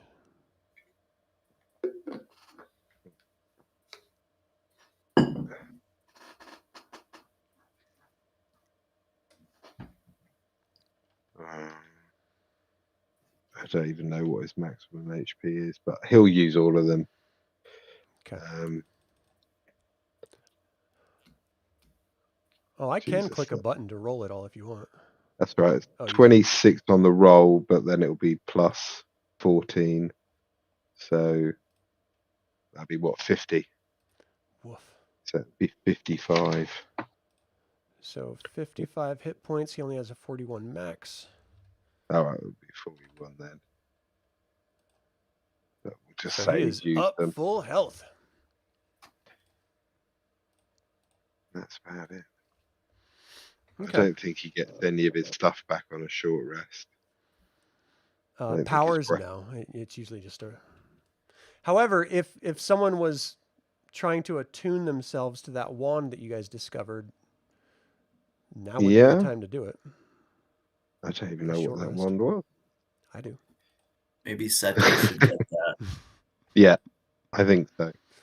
because he doesn't have Well, anything Seto hasn't else, had and the short rest yet. Are you guys going to take an hour to do that now? I think Yeah. we would, while we were waiting for the sun to come up. Okay. I So think let that'd me be a good find it idea. really quick for you. So if Seto is going to connect with it, it's cursed. it is it's called a Wand of Winter. So it has 7 charges. Let me just link you guys the URL in here so you can see it. I just put it in the video chat. So that's what it is. It's actually really good. It's a really nice magic item. Yeah, he's gonna need it for now. And it has to be attuned, so it's his for now. It's not coming up on mine. That you can That read link it. isn't? Well, the link taking me somewhere, but it's saying that you have to enable the content. What? Okay. I don't see Oh, that, but I have a lot of the content too. So you probably No. don't have the No, DM guide downloaded or something. no, probably not. It might also be just from the Tyranny of Dragon. Tyranny It of is. Dragon.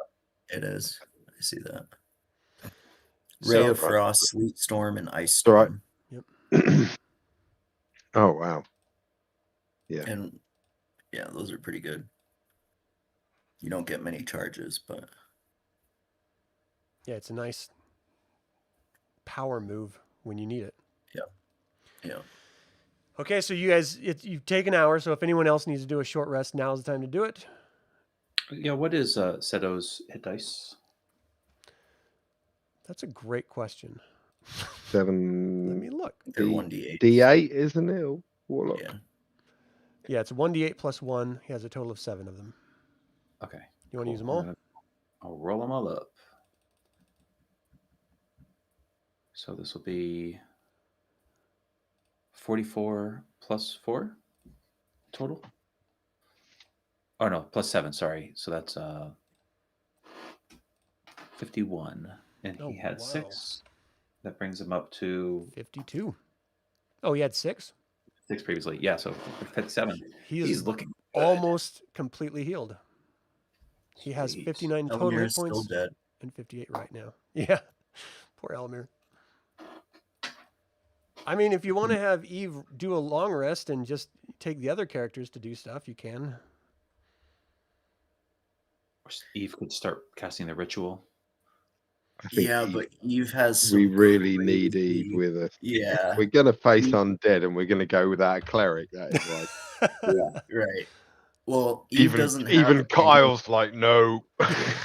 Eve doesn't have any healing left, but she does get 3 radiant bursts per turn. So, and that's like Yeah. crazy strong. Well, we've dealt with them, so I want this maybe character. we should. Maybe we should go and speak to Blagothkis and find out where his vampire lies. Yeah. Let's go. I have So I could cast Gentle Repose as a ritual as you guys leave. Valeth could take care of Elemier. What That does would Gentle probably- Repose do? Protects him from decay and Oh, making it so he nice. can become undead. You're going to pickle him? Steep him Yes. in vinegar? Well, it prevents any undead from messing with me, so Oh, that's cool. So let's say, yeah, Valeth is going to stay behind here with Elemier and ritually cast this, just so that we don't have too many people on the board.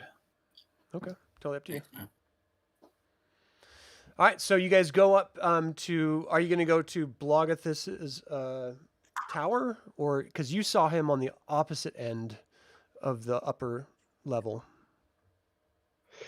I would say that might be wise to speak to Blagothkis before we Yeah. we go and murder his pet vampire. Okay. If you go I'm up, just thinking. are you going to go to the tower, or are you going to go to the other side of the upper courtyard? Well, we'll have a look, see if he's on the other side of the upper courtyard. If not, Yeah, he's we'll- actually not go- in the courtyard right now. okay. Well, we'll go to his tower. I would imagine Okay. that would make sense. I don't know. What does everyone else want to do? Yeah. That- That makes sense to me. Valeth did say that the vampire followed him up the, I guess that rear staircase. Yeah. But that was the only indication that we had of direction. Maybe we just ask Blagothkis. It might Yeah. save a lot. Where are they? We wouldn't want to get his wrath up in his own home. Right. No. Okay, so you can be led up there by one of the heroes that have been up here already. And once you get to the tower, the ogre high guards let you in, and you sort of walk up that slightly slippery ice staircase up into his chambers, and he's just sort of sitting down at this massive throne, sort of hand resting very Conan-like on this massive barbarian, like, giant-sized Conan-like, as he's just sort of glaring down at you. Were you successful? We killed the two that were in the other room. The two dark knights. Good. Well, we they now left. we now seek your pet vampire. That vampire has killed more of my ogres than I can count. She is not mine. She was brought by the cult. You have my blessing to destroy her, if you can find her. I know she takes comfort in the tower. And he points to the tower out his window that's, I don't know if you can see me circling it. Yeah. That's right there. And he's like, and you can see, like, you've passed this tower already, and it is crumbling. It's just in complete and total disarray. There looks like, like 30, 40 feet above this massive hump of rock that's in the center of the citadel. Above that is a balcony, and it doesn't even look very good repair, but it looks to be the only way to get up there. So if you look at the sort of cutaway side view, this is the tower you're sort of looking at. Just completely crumbled and very precarious looking. How do we get to it? You climb. Lord. The innards have collapsed years ago, probably when it was crashed into the mountains. Climb we shall, then. You guys up for it? He'll look over at Kithris. Yeah, I'm feeling great. Me too. I'm 100%. I'm great at climbing. I bet I'm better than you. I need to enact some vengeance. Nah. Seto says. I'll race you. I'll get there first. So you can get to the outer edges of it and start your climb. I'm just going to need an athletics check because it is, pretty bad. I mean, it's completely crumbling and, in total disarray. Okay. I'm trying to find the notes on it real quick. 22 from Gunnar. So this ancient tower seems to be crumbling. The windows have been sealed shut with ice, and cracks have formed in the walls and rooftop. A balcony of sculpted ice hugs one side of the tower. It's 75 feet above the tower base. So by climbing, you are looking at a DC of 10 because it's so crumbly, it's easy to find handholds. So did Kithris make his? Kithris gets a 10, so he's Perfect. going slow. Pieces break away in your hands, and you just sort of grab onto it again.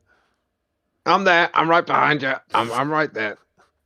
And Kyle, he only gets an 11. Oh my gosh! Yeah, this wall is like crumbling as you're climbing. He's trying to help Kithris, we'll say. What about Vesh? Oh, I didn't roll for Vesh. Sorry. Doesn't Vesh have fly? Couldn't he just? Vesh does not have fly. I was actually looking at that. Yeah, sadly. You've got an 18. Oh, nice. Thank you. And then Seto, what did he get? I'll roll that now. Oh wait, where's the cleric? Seto got a 16 minus 4, so 12. Clerics. Did you want Eve up there? Is Gunnar going up there? Yeah, sorry. Yeah. Valeth is going to stay behind with Elemier. Okay. Just dragging you guys up here. All right, there. All right, so everyone precariously makes your way. You're basically looking at the balcony itself, and it doesn't look very strong. Who's going to go first? Gunnar. I reckon Kyle will. Well, Gunnar's up there first, isn't he? Yeah. With his 22. Oh, yeah. He's like jump climbing. So, Gunnar, how heavy is Gunnar? You tell me, man. Okay. Let me look. I don't know the character. He's a unit. He's human, but he's a barbarian, but he's huge. Yeah, he's got an 18 strength. Let's see.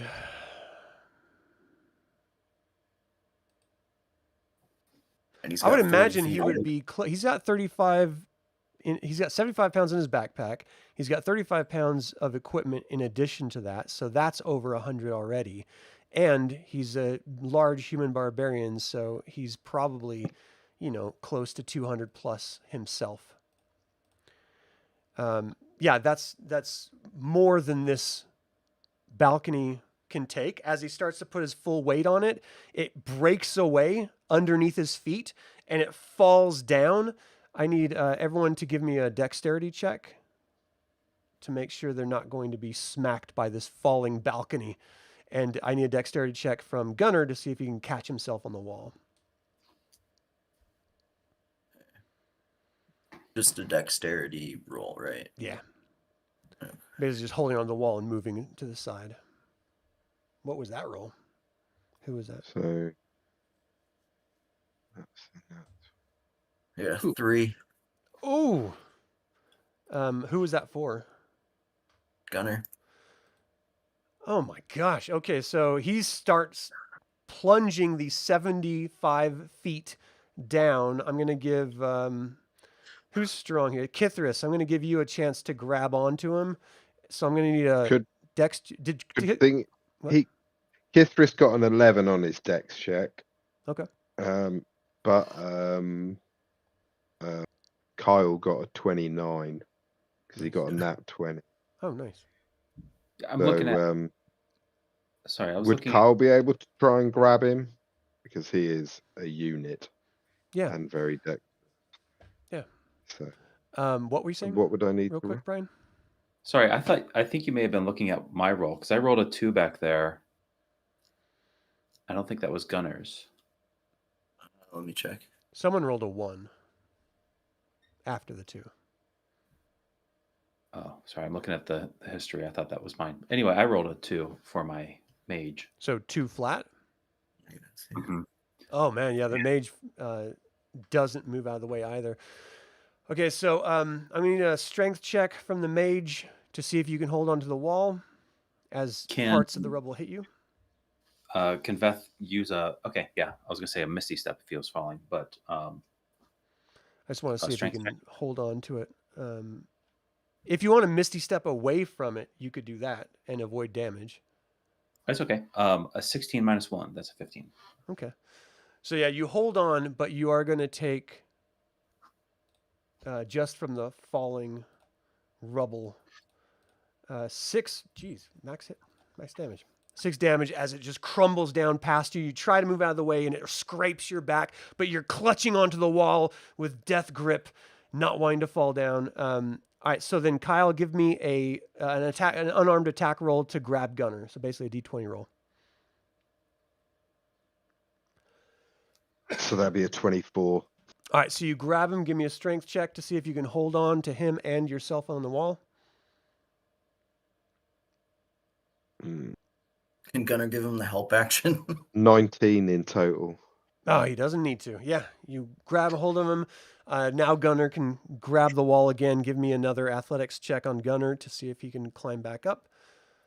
So there is an opening where the balcony was. There's a door there. 11. Okay, that's enough to climb. You're good. Okay, thank God. Kill Gunnar again. All right, so you guys are all clutching the wall. You hear the crashing of the rock as it sort of the granite of this balcony as it hits the ground and shatters into like a handful of different large pieces. And you see the sun is rising in the sky, basically broken through the clouds in the east. And you see a door that's right next to where the balcony used to be. Who's going to be the first to try it? I'll go first. Kyle will go first. He's a knight of Salamnia. He'll be like... He's brave. Eve will be backing him up. Okay. So we're going to have to get Ready into to- initiative at this point. As Kyle is opening the door, that's when things are going to start triggering. So let me Okay. just add all of you. And can you guys put yourself in a row of what the climbing and door order would be? Well, I'll put Kyle at the top. I imagine... Were you saying Eve would probably be next? I would... Yeah. Then I reckon Kithris and Gunnar, whichever way round. Just for simplicity, I'm doing auto initiative on everyone. Okay. So we're going with Kyle first. Those hit Come on, points. Kyle. Those hit points. My goodness. Yeah. All right. So, Kyle, you open the door and you can do your full move inside. But what you're looking at, let me clear it up for you. Eve has a ton of hit points as well. Yeah. She's 240. she's a badass. What? She's the head of the Order of Chislev. She's got more than me. You're like, wait a second. That's not fair.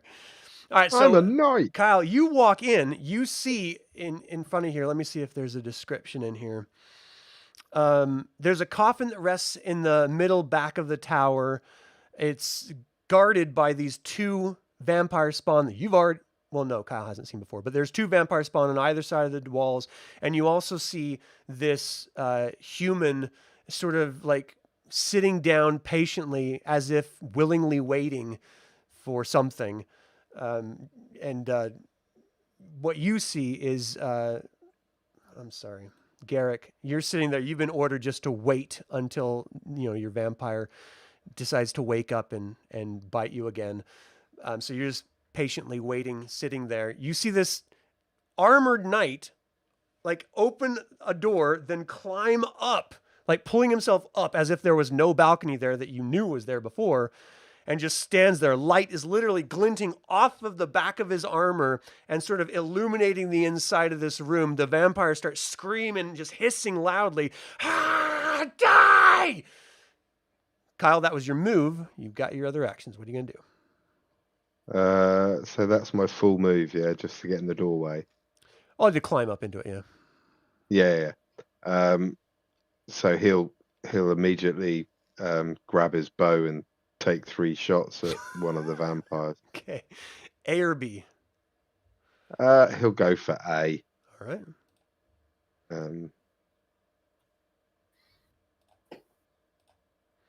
have a feeling this might be the end of this vampire. I'm sorry. 18. 18? Yeah, you hit. 18 to hit. Yeah, let's just double check what that was. And so for 17 points of damage. Oh my gosh! The arrow goes straight through its heart, pinning it back to the ice-covered wall, and it just screams out, and you see its body just start to shrivel in this weird, jerky sort of motion, and it just goes limp. And this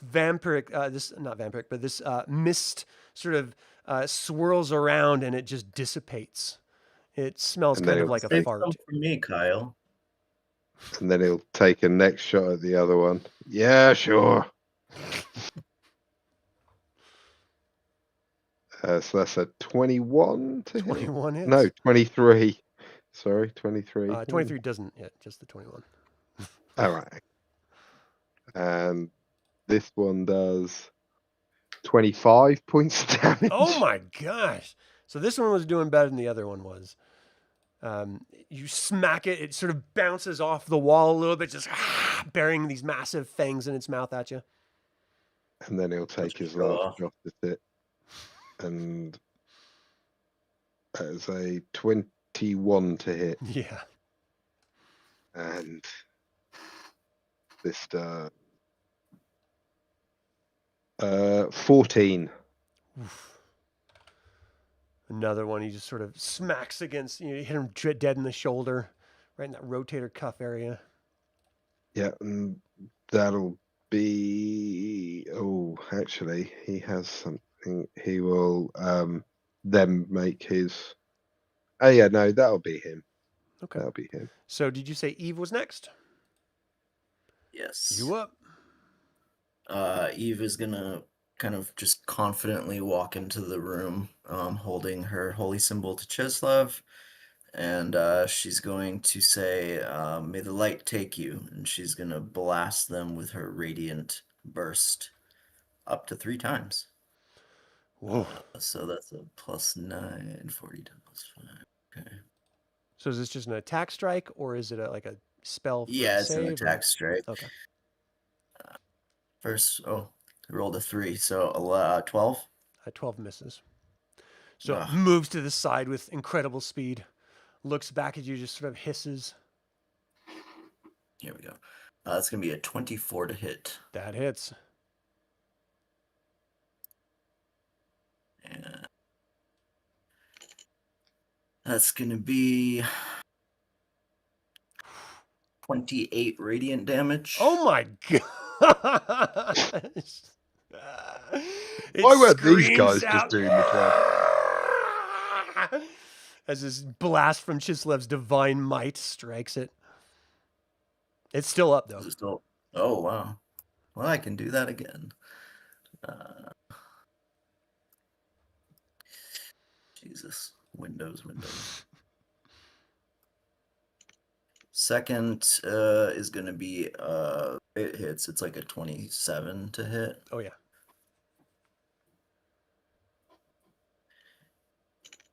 For an additional, ooh, I rolled good, 34 radiant damage. That does it in. It bursts apart. You see this sort of misty form turning into like almost like giant ash flakes drifting in the air. There's nothing May left of the vampire. take your soul. You see there's a coffin on the ground with a man sitting patiently next to it. That is the thrall. Do not hurt him. We may need to break the spell. Next up. Oh, is there anything else on your turn, Eve? No, I think that's all I got. Kithris is next in the row, so Kithris can go. I do have Dispel Magic I can use as a bonus action. I don't know if that would help with his vampiric nature. It's up to you if you want to try. Heck, yeah, I'll give it a shot. So after blasting the last remaining thrall, she is going to raise her holy symbol again and make a quick chant and cast Dispel Magic on the human that's sitting down. All right. So, Dispel Magic. Do you want me to read it? I'm pulling it up right now. All right. One creature, object, ongoing spell level of 3 or lower on the target ends. Okay, so that 3 or lower. Let me check real quick. Yeah, it's a power, but it's still just charm person, so it acts differently, but it's still a pretty simple spell.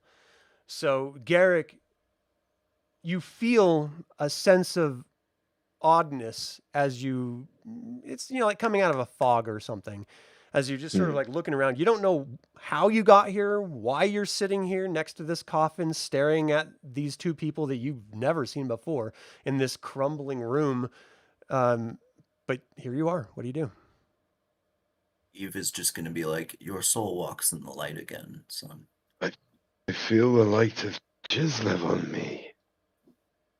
You are Where is correct. my god gone? You follow Chislev as well. I'm a ranger, of course I follow Chislev. All right. we So are while you kindred guys are spirits. having this discourse, Kithris, it's your turn. We're still in initiative. Okay, so he'll pop through the door. Hey, Garrick! How you doing, buddy? You've looked better. You look like crap. Is he going to do anything in there? Nah, he probably won't do anything. He'll just laugh. He'll probably take his. Oh no, because he'll used all his movement to get up there. So yeah, so he'll just stand there and go, "Oh well, ready is probably is halberd," and say, "Hey, buddy." Okay. So we've got Seto is next in the initiative order. He's underneath Gunnar. Is he going to delay and let Gunnar go?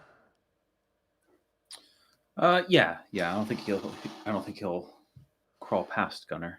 Okay, and then Vesh is next, and he's after Seto. Is he going to wait as well? I was wrong earlier. He does have fly. Oh, I thought so. Yeah. So Vesh is going to He's cast like, what fly. am I doing? These arms. I don't know why I'm crawling up this wall. So Vesh is going to fly through the door and then position himself against the wall. And when he does, that counts as his action and movement. Okay. When he does, he says, human, get away from that coffin. When we pop this open, you don't want to be anywhere near what happens. Oh, I want to be right near it. She's Perhaps been we should just my drag it friend. into the light. Could we drag Pitch it out outside? the door. I say you throw it out the door and see if she can fly. All right, like Gunnar, the way you're you- next. All right, Gunnar's going to climb up. Move. How much movement does it take to get to the door? It's basically just going to be his whole move action. Okay. Yeah, so he'll get in there next to Cthulhu. Be And like, then how did you beat me up here? Then Seto is up next. Gunnar! I Hey, thought buddy. you and Githris fell. You got blood coming out of your neck, man. Well, you had blood coming out of all ears. What does Last Seto time do? I saw you. Seto is up. Who's got him? Oh, sorry. Seto follows Gunnar and takes his position on the wall. Just fanning out. A row of heroes. All right, as Seto moves in, and you guys have been talking a little bit, the lid to the coffin bursts open. Sandisel raises herself up, almost like she's like floating up out of nothing, and looks around, looks down to you. My pets! My beautiful pets! Why are you not attacking these beasts? I think it's time they learned a lesson. You never come in someone's house uninvited. Sort of screaming out. All right, what does she have? So for her bonus action, she's going to look down and charm Garrick. Give me a save versus spell, Garrick. What is that? A wisdom save or Charisma, I'm Is it- sorry. charisma? That's right. Oh, yeah. His great save. Yeah, that's 0. Oh my gosh. All right, she looks at you. Defend me from these beasts. And she looks over. Let's see, she's got multi-attack, 2 grave strikes, and uses a bite. I think Eve would be like, come at me, bitch. Come at me, bro. Yeah, she's gonna move. She's not going to go to Eve because that would be in the middle of everything, and that would just not be a good thing. But I don't want her to walk right into a damn surrounding death circle either. I don't see an alternative though. That's really it. She's going to rush forward to Gunnar with great speed, and she's going to strike out with her first grave strike. 29 to hit. He takes 17 damage. If the target is large or small creature, it has the grapple condition from 1 or 2 hands. So you're currently grappled as it reaches out and does a grave strike on you. The second grave strike attack is a 10 to hit, which I do not think is enough. Yep. Thank God. And then, but you are grappled by the first one, so let me do one more for the advantage. 13, I don't think hits either. And then we have the bite. As she goes in for the bite, give me a Constitution saving throw. Okay.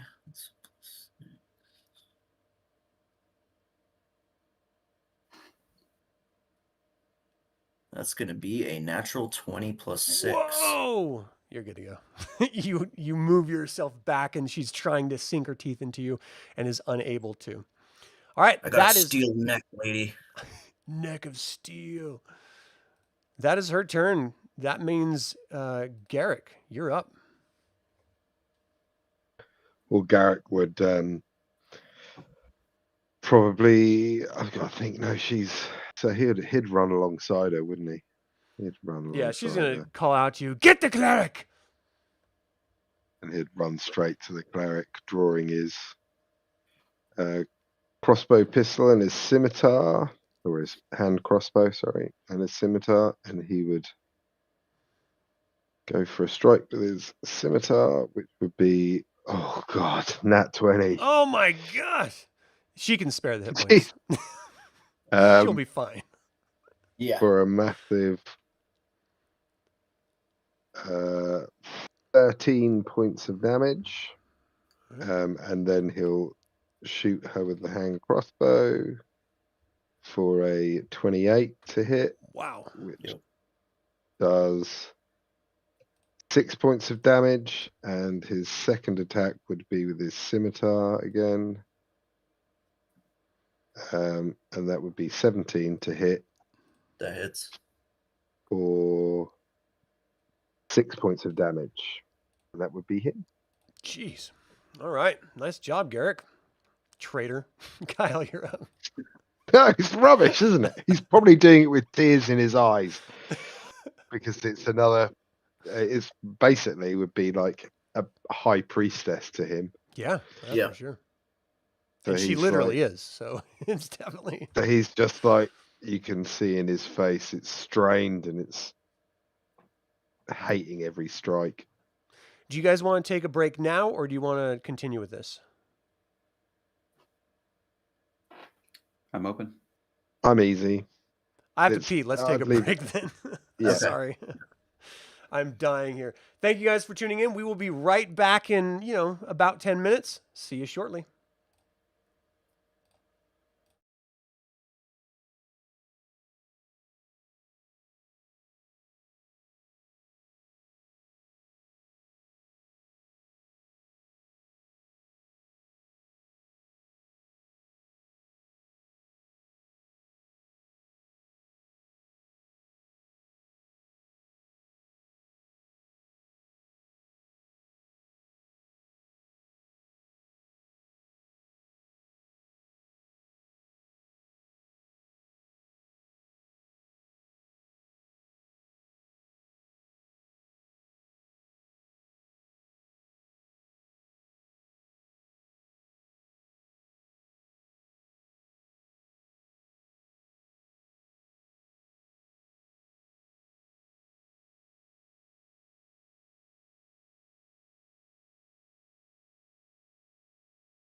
we have one of our players rejoining us. Let's make sure that I'm going to do the names, making sure those are all accurate, because right now they're not. All right, so you're playing Vesh and Seto, is that correct? Yes. And then this one is actually Gunnar and Kyle. Sorry, everyone. We're just, I can't do this until like I actually click the screen. So got to do it now. And then we have, you're playing Kitharus. Yeah. And Garrick. And Garrick.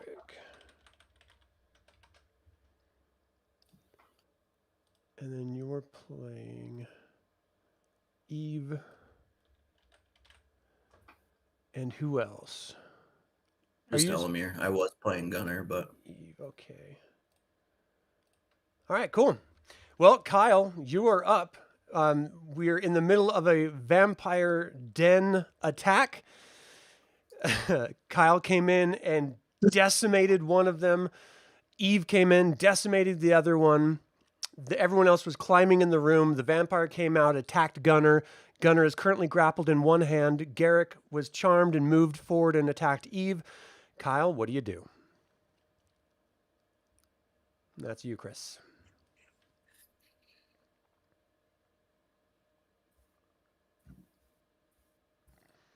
Chris? Is that Yeah, me? that's you. Yeah. Oh, okay. I'm like, who's Kyle? All right. I am going to. So I'm guessing I'm one of the warrior commanders. Is that Yeah. my guy? Yeah. All right. All right. And there's a vampire in here. Yeah. So Yeah. Which? you're right which- here. The Okay. vampire's right here. And Garrick, who is charmed by the vampire, is right here. I'm seeing all this. It's near the top right of the map. So if you scroll up to the upper room. Okay. I think I just moved Kyle. Yep. Away from Eve, and then I'm So gonna if you take a. move toward Sandesil, Garrick, you do get an opportunity attack. Oh, Yeah. I didn't. Okay. He's charmed. So he'll take it, and that would be a 25 to hit, Oof. which I think is a hit. But that'll hit. And then, Adam, And you it does. taking the hit points and all that, or? Yeah. 9 points of damage. Okay. All right, so Kyle, you get smacked by Garrick's scimitar on the way over, but now you're in front of the vampire. What do you do? I'm gonna attack the vampire. All right. Roll to hit. that's the name of the game. It is. So am I just running normal dice on this guy? All right. Yeah. Just a D20. All right. And then just adding whatever bonuses it says. 9. Well, 8, and then whatever. 9. You add 9. Okay, so Plus then 9. that's 15. Is that what it 17? today? 17. 17 hits. All right, and then the damage. 4d6 plus 5. Holy crap! All right. Yeah.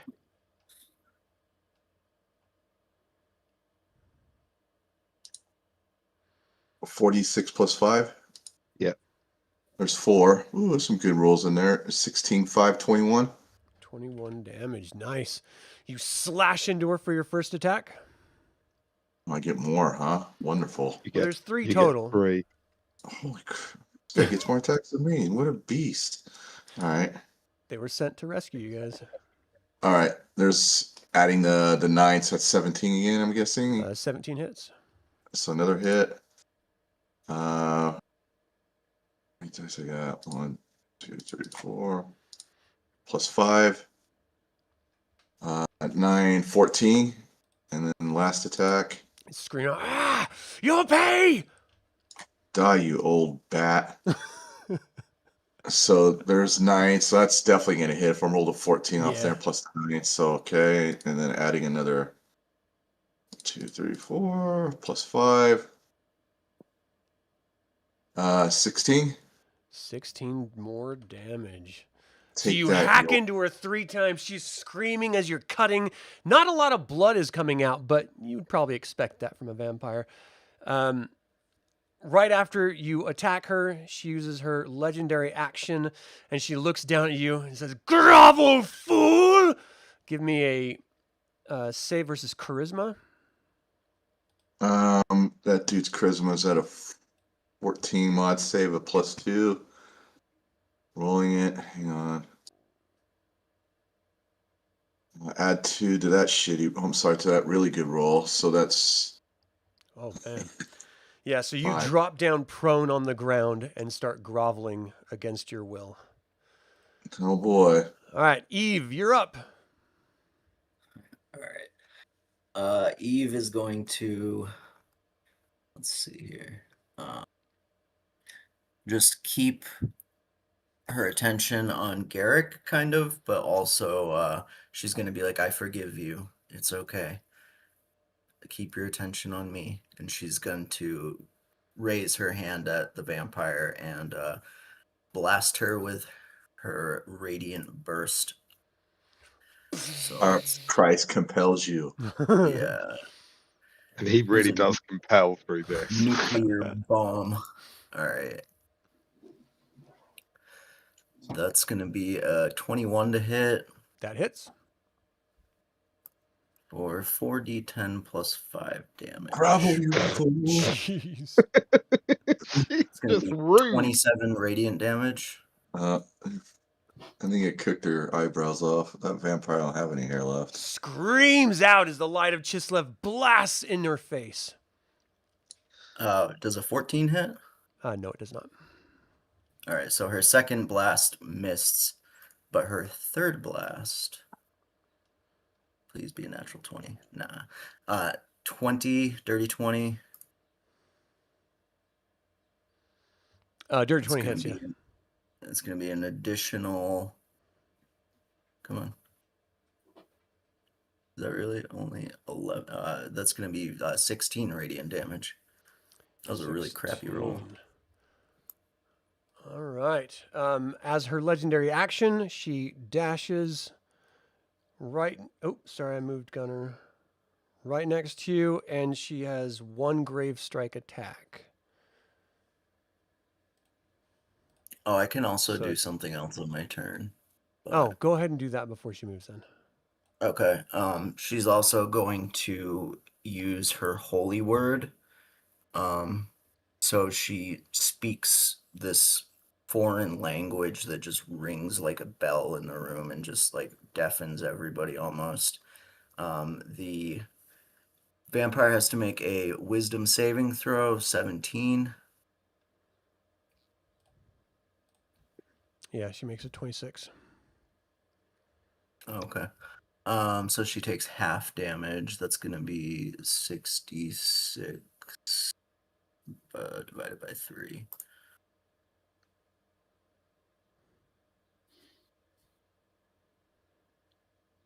That's gonna be 11 damage, radiant damage, and she is not stunned because she made it. Screams out, rushes forward, takes that attack. Gunnar, you are no longer, excuse me, you are no longer grappled as she strikes out with her legendary attack. At Eve, hits on 27, you take 15 damage. You are currently grappled from that attack. All right. Kithris, you're up.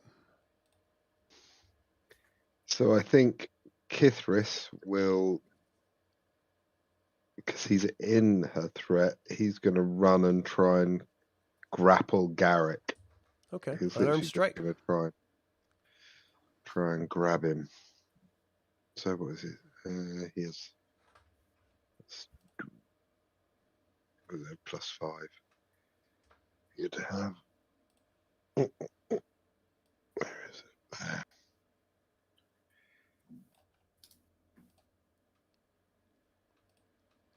That would be a 14, so it'd miss. And I think he gets Like, 2 attacks. Come on! Stop attacking. Stand still. Step out of it. And he'll try again. Come on, brother. That's a 17. That's a 19. That would hit. So he Okay. tries. So he is currently hold him. grappled in a hand. Yeah. And he's trying to hold on to him. All right, Seto, you're up. Yeah, so Seto is going to reposition, and he's going to use that new Wand of Winter to cast Ray of Frost. Oh, wow. He's at 5th level, so he gets 2d8 if this hits. Looking for a 16. Okay, so that's a 12 plus 5. Yep. So it's going to be 17. Yep. Awesome. Pull it out. Say the word, the command word. Be cold. Yeah. Chill out. Brrr! 12 ice damage. The ice flies at her, smacks into her. I'm sorry, how much did you say? 12 hit points, please. 12. All right. She is going to use her 3rd legendary action, turn to you, and command you to flee out of the room. Awesome. So it's going to be a charisma saving throw. Which is a 2. Let's see. 2 plus 5, but he still has a -4, so that comes out to 3, right? Yeah. Maybe, all right. Maybe it's better that Seto's not here anyway. You know. So the target spends its turn moving away from you by the fastest available means. What move do you have left? So he moved Like 5, 10, 15, 20, 25. 25. So he only has 5 feet of movement remaining on his turn. Okay, so go ahead and move that 5 feet toward the door. And then Vesh, you're up. Vesh is going to float. Oh, no, I'm sorry. This is the door you guys came in on. Okay, do that door. Gotcha.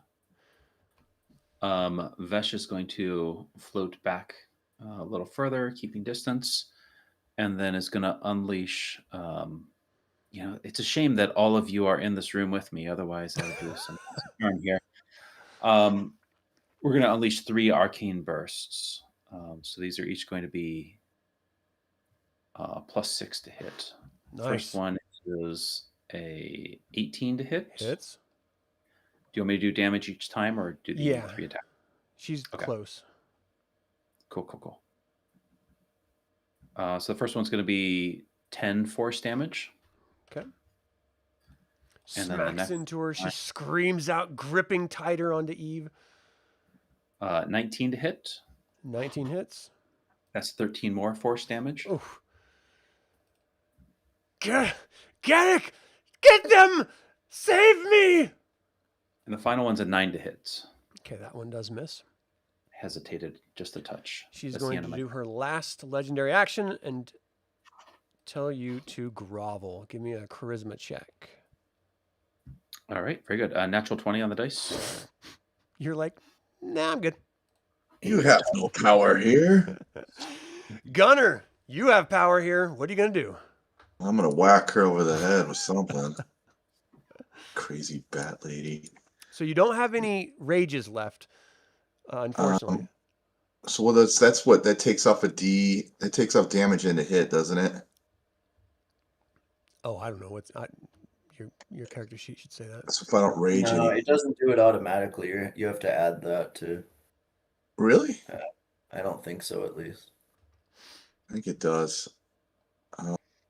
All right, I'm just gonna swing and see where the math comes from. Then is that all right? Or Yeah. All right. That's gonna hit. So yeah, 25. Oh yeah. So I rolled an 18 now. So Yeah. 18 plus 7. That looks right. okay. And then I'm gonna throw the damage for that one. She bring the axe down onto her back. Total of 11. 11 damage. She screams out. She is really, really hurt right now. All right. Just pieces of her body are just hanging, like skin is hanging off of her skeleton. Swing one more time. Don't let Kyle get the kill again. Oh, I'm probably gonna miss on that one. A 9. A 9 does miss, yeah. All right. All right, it is her turn. She can see the ambient light through the doorway for outside. She can't go outside. Oh, she has nowhere to go. Let's see.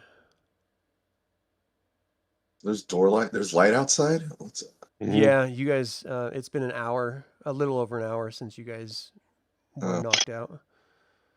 Close to an hour and a half, I think. You can open up the door and get the light in. Yeah, it's the... I'm gonna drag her out into it. I'm trying to look and see what she would realistically do. Yeah, you know what? She is going to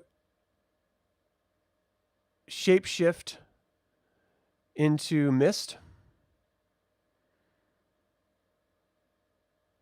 and drop down through cracks in the stone underneath the flooring. That's so cheap. It really is. You guys are so close to killing her, she can't dare stay with you. And it's daylight, so she's trapped here. So she misty changes into mist form and just seeps down through the stone beneath.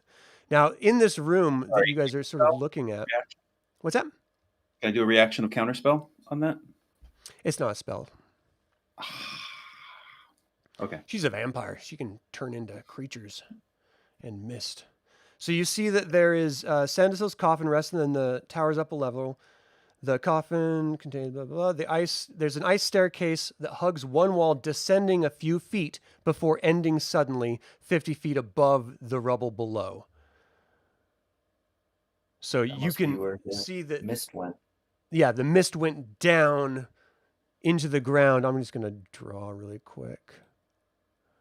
We're going to say that there's stairs that go right here and then just stop before this huge vacuous drop down to the bottom. So we are still in initiative. Garrick, you're up. You are still charmed. What do you do? Well, he would attack. Is he got disadvantage now that he's grappled? I don't think he does. It's not.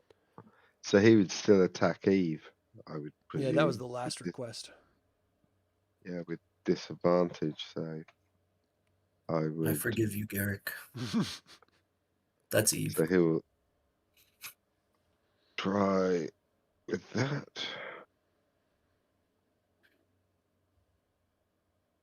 So that's 19. Oh, jeez. Yeah, that hits her. For 6 points of damage. And then with the nick property, he would then use his hand crossbow. No, I'm below 200 hit points. Hip shot. Oh, I'm showing you at 209.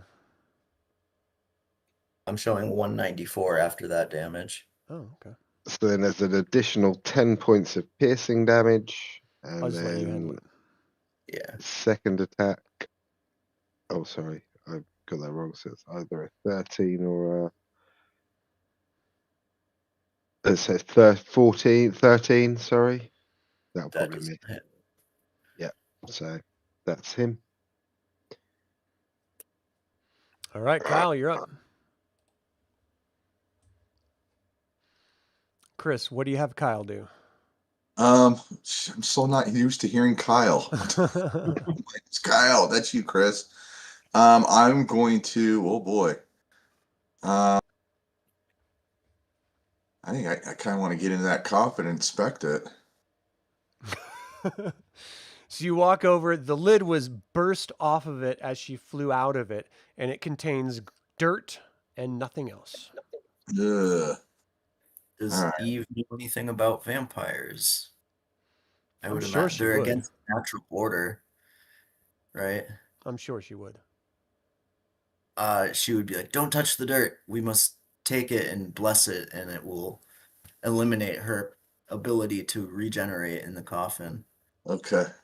Let's take the whole thing outside and like do some stuff to it." See, I'm going to start pushing it towards the door. All right. You can get it to in front of Kithris. I don't. There you go. All right, Eve, you're up. All right. Yeah, Eve is gonna help get it the rest of the way if possible.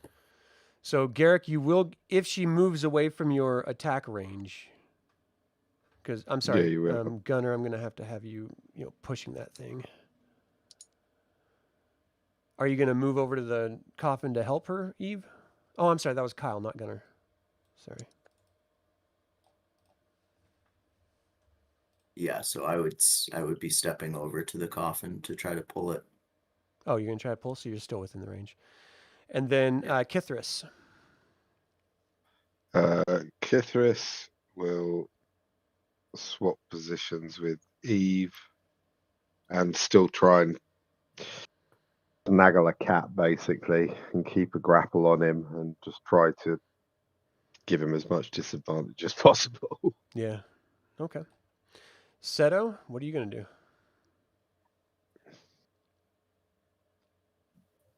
Seto's going to get in on that grappling and try and also disarm Garrick. All right, give me an unarmed strike. Okay.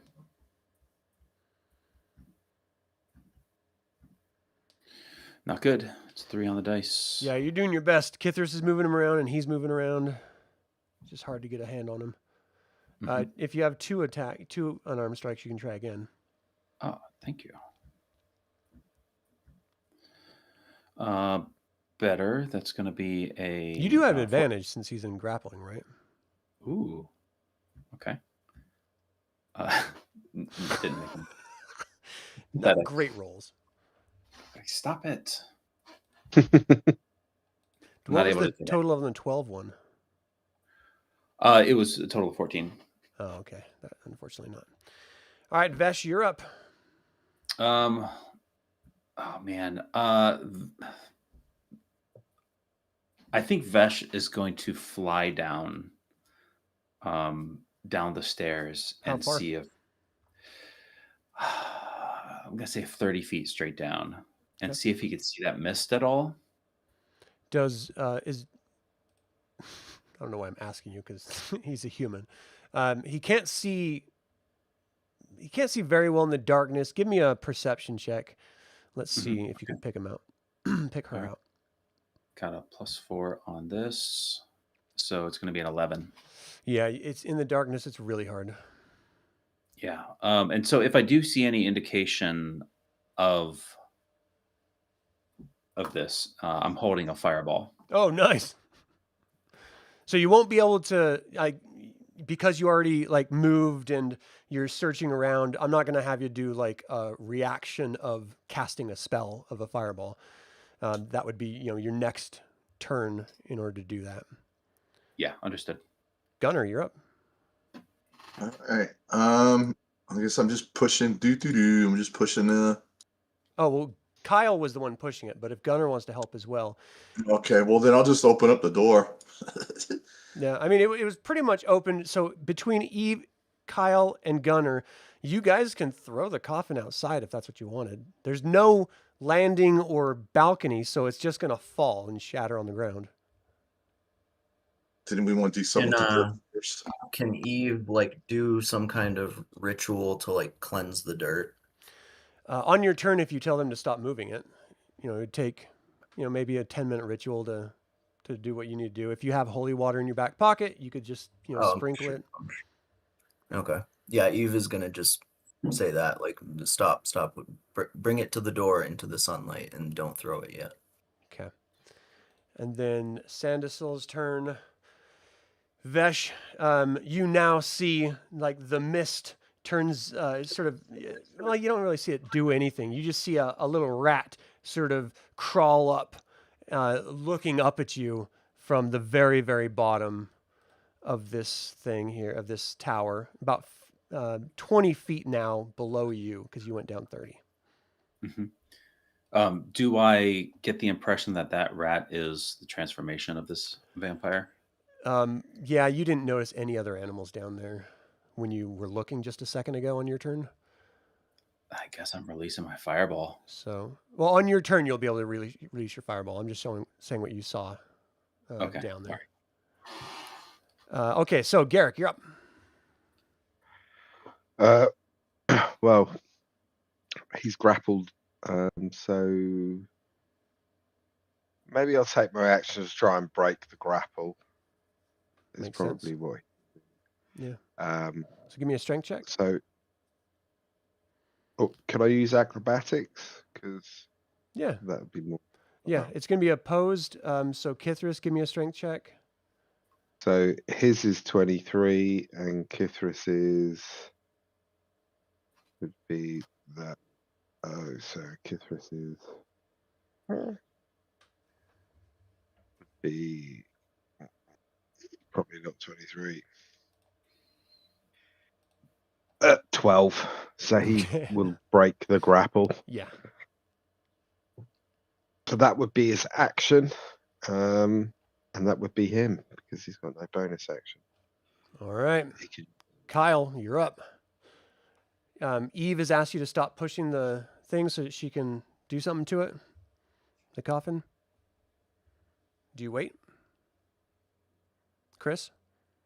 Yes. Do you wait So on pushing the coffin? yes, I do. So Okay. I'm just like, did I just stop? So I'm leaning on her guidance. All right. Eve, you're up. All right.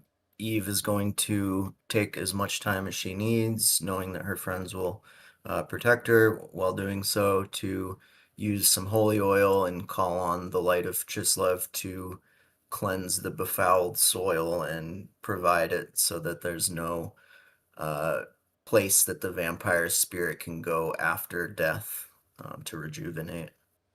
Brutal. Okay. And then if you guys want to now, after you've done that, push it out into the light, and as it falls down, you hear it sort of shatter below. All right. She cannot rest easily now, if at all. Yeah. Kithris, you're up. He just broke your grapple. So he'll probably try and reassert it. It's like two kids slap fighting. Stand still. Don't want to have to hurt you, but I will. But I will. And he misses, but then he'll have his second attack. Jesus Christ! Who's that? Like wrestling a snake. And that's a 20. So yeah, Whoa. he grabs hold of it then. Whoa! All right. Reestablishes the grapple. Seto, you're up. Yeah, I'll do the same thing as he's grappling his upper body. I'm going to try and grapple his legs. All right. He's currently grappled, so you can have advantage. Okay. Strike. That's going to be a 9 and a 13 for the first. Yeah, that keep does stepping not... on my feet, on my hands. I mean, then a 17 or a 23. Yeah, both of those would grab him. Yeah. All right, so I'm grabbing his legs. Nice, double grappled. Vesh, what are you gonna do? Unleash that Vesh spell? releases the fireball. So that's a it's a dexterity save versus.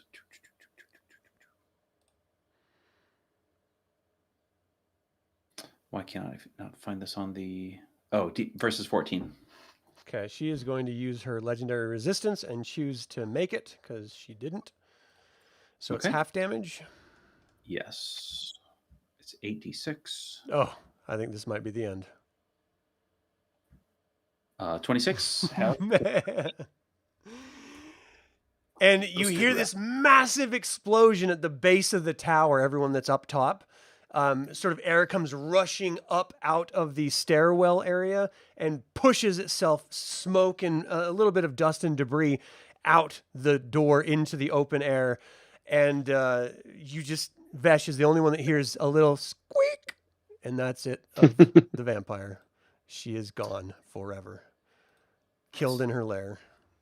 I fly back up the stairwell and I gracefully land and I say, Eve, I think our problem has been resolved.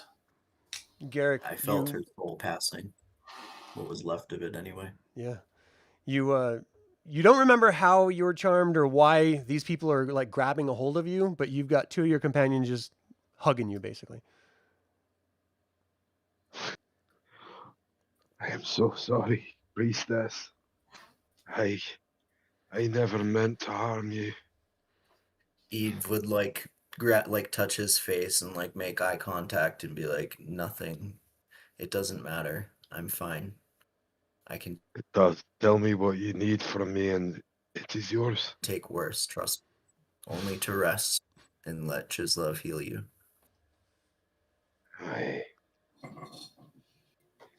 You've been She through will- quite an ordeal. Thank you for your grace, priestess. Of course.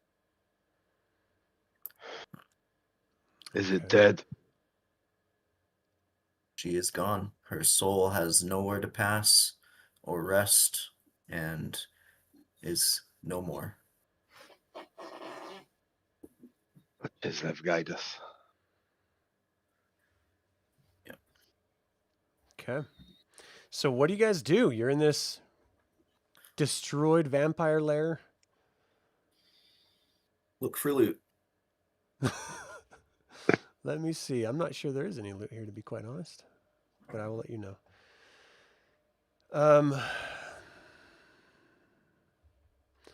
Yeah, the tower is think in dire Garrick- need of repair. Yeah, there's no loot here. Garrick has a grappling hook and some rope, so he's quite happy to set that up for guys to be If able I to take get our long rest here. a bit more safely. I mean, you're at the very top of a tower in this place. Oh right, yeah. People have to totally. climb to get to you, so it probably is a really good place. Do you want to do a long rest? We Our still friends have, are. Yeah. I mean, we could. Yeah, we could, I guess. And then once we take the long rest, I can bring back Elemier from the dead. Right. Perhaps Yeah. we go to the lower quarters. Yeah, I would Sure. feel better if we were closer to our friends. This is I think we're safe. there. Okay. Yeah. Eve is- So cool. if you're going to Eve is- climb down, I need athletics check from everyone. I'm sure Kyle can watch over us while we sleep. Are we climbing down? Or are we doing a long rest? That's a good question. we're Some people climbing. wanted to be down with the other people when you did a long rest with your other companions that are still down there. Yeah, I say we do that. And you guys said that we have a grappling hook and a rope. So Yeah, I've got grappling hook. How long is that rope? I think that's only 50 foot. I think I've only Yeah, got so it 50 won't foot. reach the bottom, but Was it 10 But more it'll feet? take us- yeah. It's a 10 climbing check is what you're looking for. A 10 athletics. We'll be fine.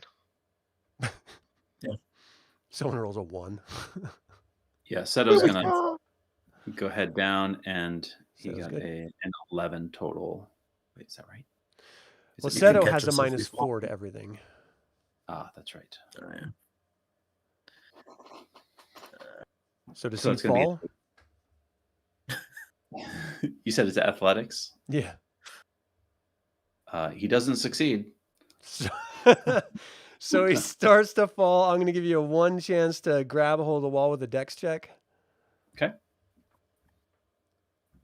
All right. That's a 15 minus Nice. 4. So you start falling and you just claw the wall and you grip some edge. It sort of yanks your shoulders almost out of socket. And you're just like, oh God. Just paralyzed for a moment as other people start to crawl down. Everyone else give me a athletics check. Okay.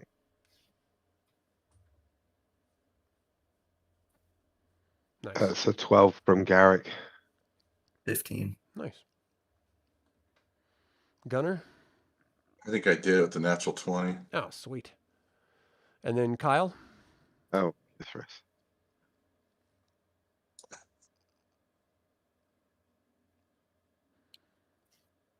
He's got +9.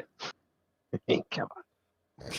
Well, a natural 1 is a fail, so let's let Yeah. Chance have her. Kithris has an 18. Jeez. All right, so now Seto, as everyone else has already passed you, let's give another shot. One last shot. All right. That's a 13 minus 4.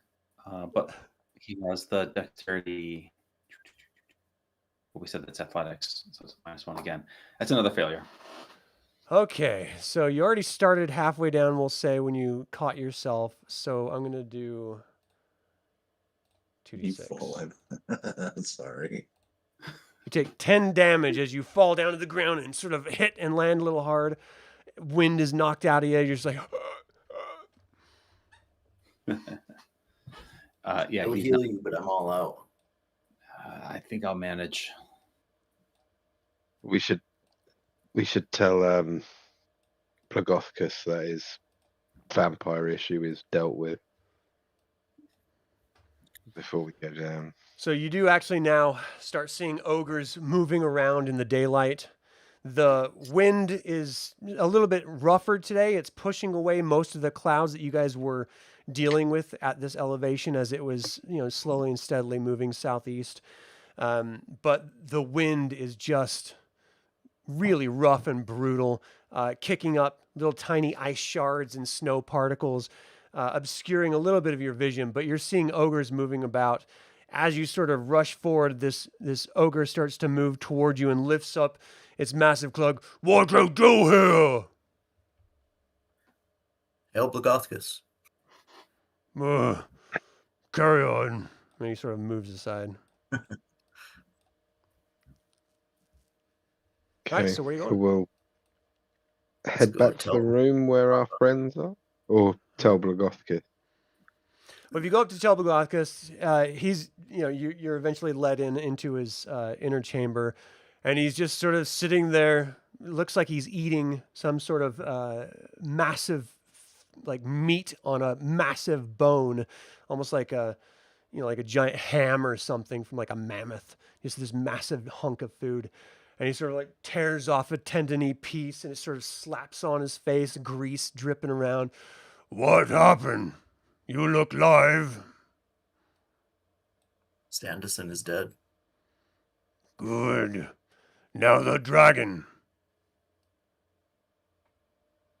We You must kill rest that first. dragon, I will drop you off wherever you want to go. Yeah, we need to rest first.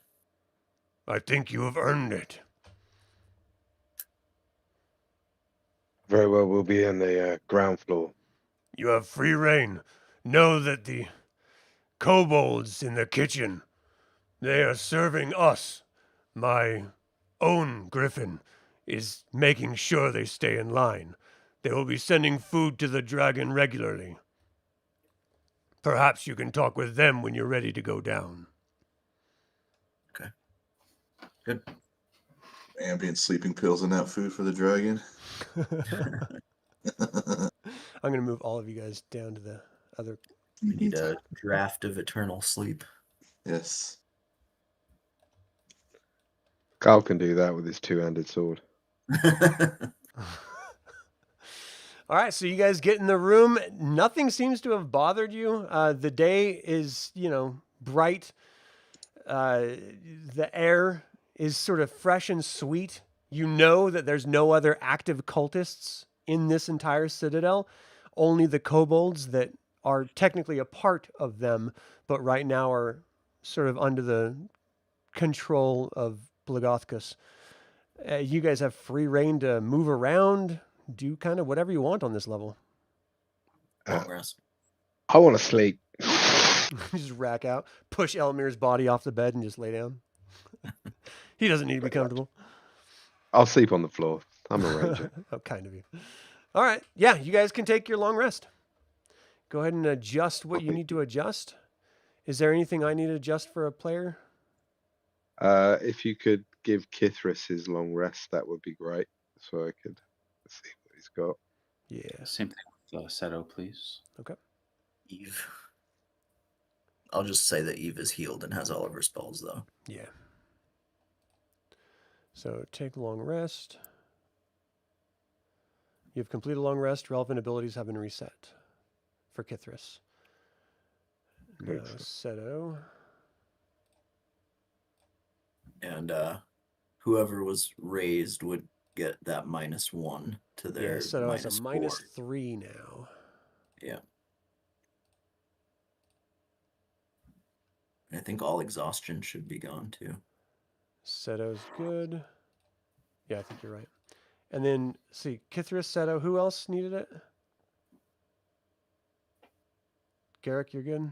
Doing yours? Yeah, I've done mine. Yeah, I'm Okay. fine. And Valith, you're good to do yours? Yep, I'm all good. All right, cool. So you have one corpse sitting on a bed, preserved in Yep. vinegar. Eve is as soon as Eve is awake, she's going to make her way to Elemier and cast Raise Dead on him and invoke one of her strongest powers of Chislev to raise him back. Okay, Elemier is back. Yay! Yeah. You slowly All wake right, up and the pain of life starts Eve. hitting you. Yeah, he's very pale. He's paler than usual. Some of his like hair has gone white in the front and the sides. And he's just like, he says a prayer to Kiri-Jolith and he thanks Eve, profusely, and kind of talks to her a little bit and they get to know each other. Nice. Valith talks with Seto and says, as you and Elemier are both under the weather at this moment, and specifically yourself, you've lost your primary powers. Perhaps we take the group to fight this white worm, and then you remain behind here with Elemier. The rest of us go with our full might, and we'll return here and heal both of you back up when we're back. Or Elemier could just take a long rest and we could stay longer. Do we have that kind of time available? So it was 6 hours. So it's, you're looking at the sun rising. You're probably looking at like 10 in the morning or something, 11 in the morning. So another 6 hours, you're going to go into, starting getting into dusk. That's probably when we want to go, right? Dinner time? I don't know. Yeah. Up to you guys. Let's go talk to the kobolds and see when they feed him. Yeah. Okay. I mean, you guys can go do that stuff if you want, but I would love to go with you guys, and the only way I can do that is if I take a rest. Right. I'm fine. Whatever you want to do. But someone needs to go speak to those kobolds. I suggest Seto because he's got a silver tongue.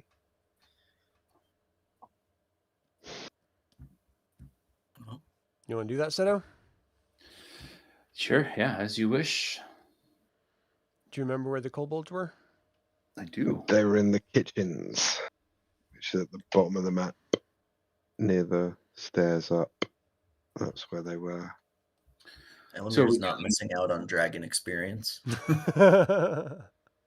Just by my lonesome, or is anyone else coming with I'll me? go with you. Garrick says he'll come with you. I do. Since you saved my life, I'll keep you safe from kobolds. From the vicious kobolds. They have nasty knives. Wicked things. Absolutely. All right, we'll head on over. All right, let I me mean, know. Eve can go with you guys if you want. Yeah, please. She's dope. Go nowhere without a cleric with us. Which door are you going in? Yeah, right. We're familiar with this hallway. Plenty of blood splattered along the floor tiles. All right, so as you sort of creep open the door, you hear a mass of activity in there. Just running around, pots and pans, sort of clattering and escaping. It all stops dead like a record scratch as soon as you open and poke your head in. And there's a massive griffin perched on top of a shelf in the corner. It just sort of lets out a massive screech as you walk in, and the silence of the kobolds goes back to normal action, but they're sort of now looking around their backs, as they're moving around, keeping an eye on you guys, as the griffin is just sort of like glaring menacingly down at you guys as well. Okay. I'll say in Hello, Draconian. fellow kobolds. This scene is pure chaos. There's dozens of kobolds chopping, mixing, carrying sacks of ingredients, stirring great cauldrons. It could be an alchemical lab or a kitchen. With kobolds cooking, it's a little hard to be sure which. I'll speak. What's that? I'll say hello in Draconic and which one is which. Which one is? Are The you head chef. Oh, You skipped out there a little bit. yeah. Oh, sorry. You just see a couple of the kobolds raise their hand. I'm head chef. No, I'm head chef. We're head chef. Do you feed the dragon downstairs? We do. Bragothkus has asked us to take him his meal. Okay. Just make sure you do it properly. We don't want to get blamed for anything that goes wrong. Which way is eat- proper? Yeah. You need to go down the stairs, travel down into the pathway, and just leave it on the edge. Don't have to call him No. or her. What's the name of the dragon, the mighty beast in which you serve? It's a great question as I'm looking. Damn it. Damn Bob. you! Damn His you. name is Glaze Hazel. Blaze Hazel. The mighty Glaze Hazel.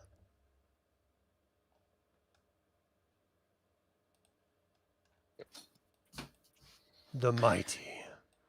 I'm thinking it's a mistress, not a master. Yeah. Is the name Hazel? It's hard to tell with dragons. Eva's Really? gonna ask them, is it an old dragon or a young dragon? It's a big one. Do you ever Okay. speak to it? No. Okay. Sleeps most of the time. What time is his meal? Her meal, their meal. It should be pretty soon. We usually What do you sunrise and sunset. Okay. What do So you feed? Elemier would have had time for a long rest. If you want to wait for it, yeah. Sure. Good idea. That means everybody else can heal that needs to still, if anybody does. I don't know. So when do we take the food? When's it ready? Oh, I have it ready at sunset, but I don't know. You might anger it. You don't look like us. I thought you just leave it at the end of the corridor. What if it's awake? What if it sees you? It won't. We'll take see care me. of it then. Good luck. Come back at sunset. Do you like serving the dragon or no? It's an honor. The dragons are glorious, mighty, and terrifying. Okay. Do we see what Fair kind enough. of how they are transporting this food? Is it on like a cart or anything like that?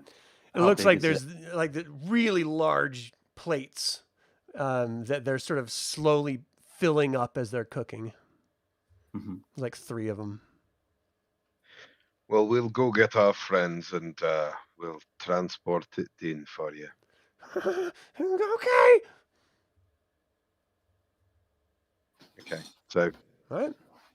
So We'll you guys probably go. wait for our- Anyone that needs to be healed, you can pretty much get healed at this point because you got a long rest until the end of the evening or the beginning of the evening.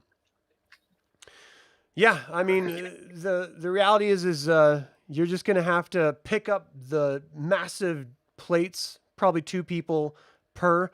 There's like 3 of them, and then carefully carry them down the stairs through the tunnels until you find Glaze Hazel. okay. So we'll just Sounds like a skip plan. over to We need a that part. Tensor's floating disk for this.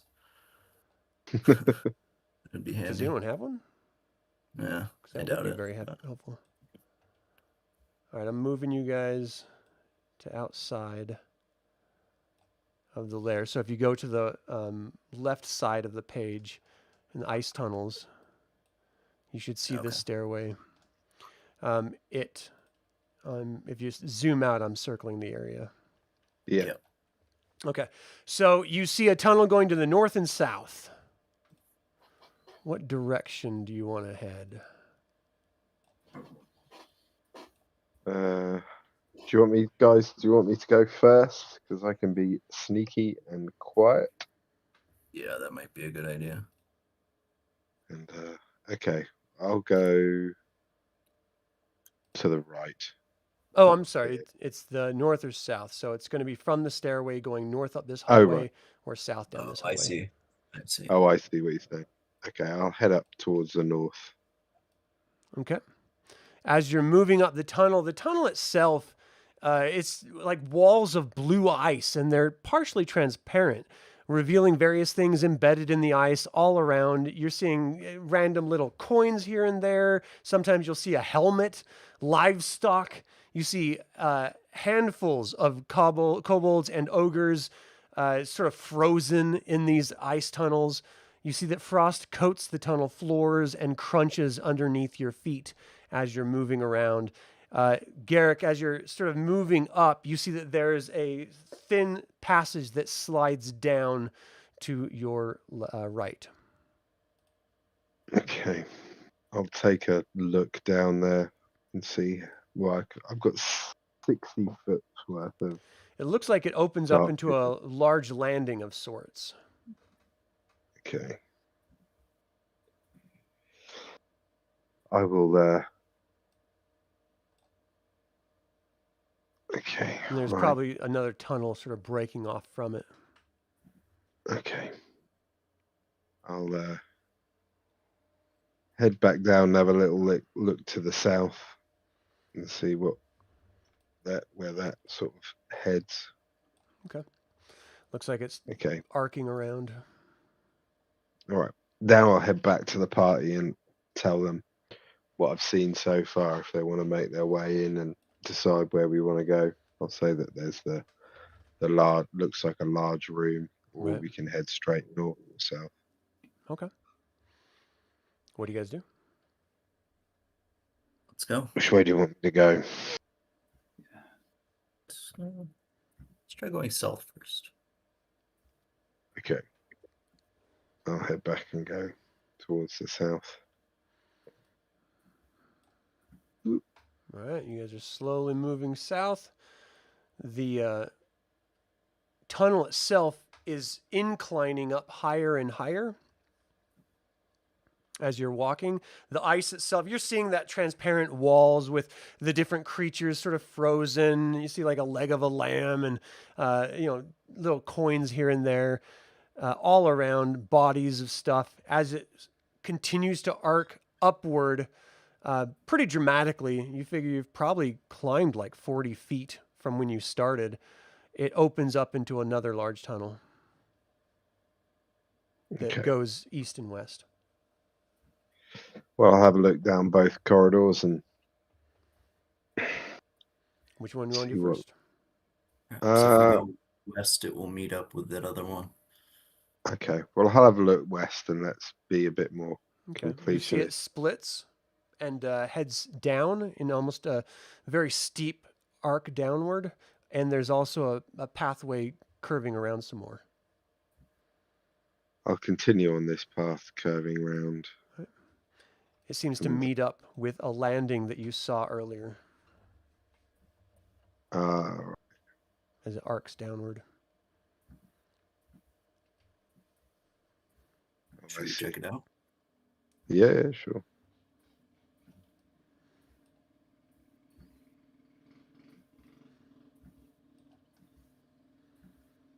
Sorry, mine's map's being a bit of a pain. Yeah, the map is kind Okay, of yeah. a pain in the butt to move around. So I'll have a look in there and see where. Okay, so all these tunnels seem to lead to the same central core, a glittering cavern of ice with jagged walls and icicles the size of stalactites. The great grand vault is split onto two levels. You are in the upper level. an egg-shaped with sheer ledge overlooking a sunken level 30 feet below, where a massive pile of treasure rests beneath an icy glaze. Clinging to the ceiling above the hoard, wings tucked in tight along its sides with claws gripping the ice, is a huge white dragon. As you sort of glance in here. Do Nice. There's our magical stuff in there, guys. What's that? What? So there's also our magical stuff sitting underneath that dragon. So Yeah, right. yeah, good luck. All our gear that we will get. We've from always this. wanted. Do we see the place where they usually leave the food? There doesn't seem to be any designated areas. You do see that this upper landing that is in front of Garrick, which has the drop off to the the treasure hoard below, it looks to have some remnants of bones and stuff like that. So this might be the area that you drop it off at.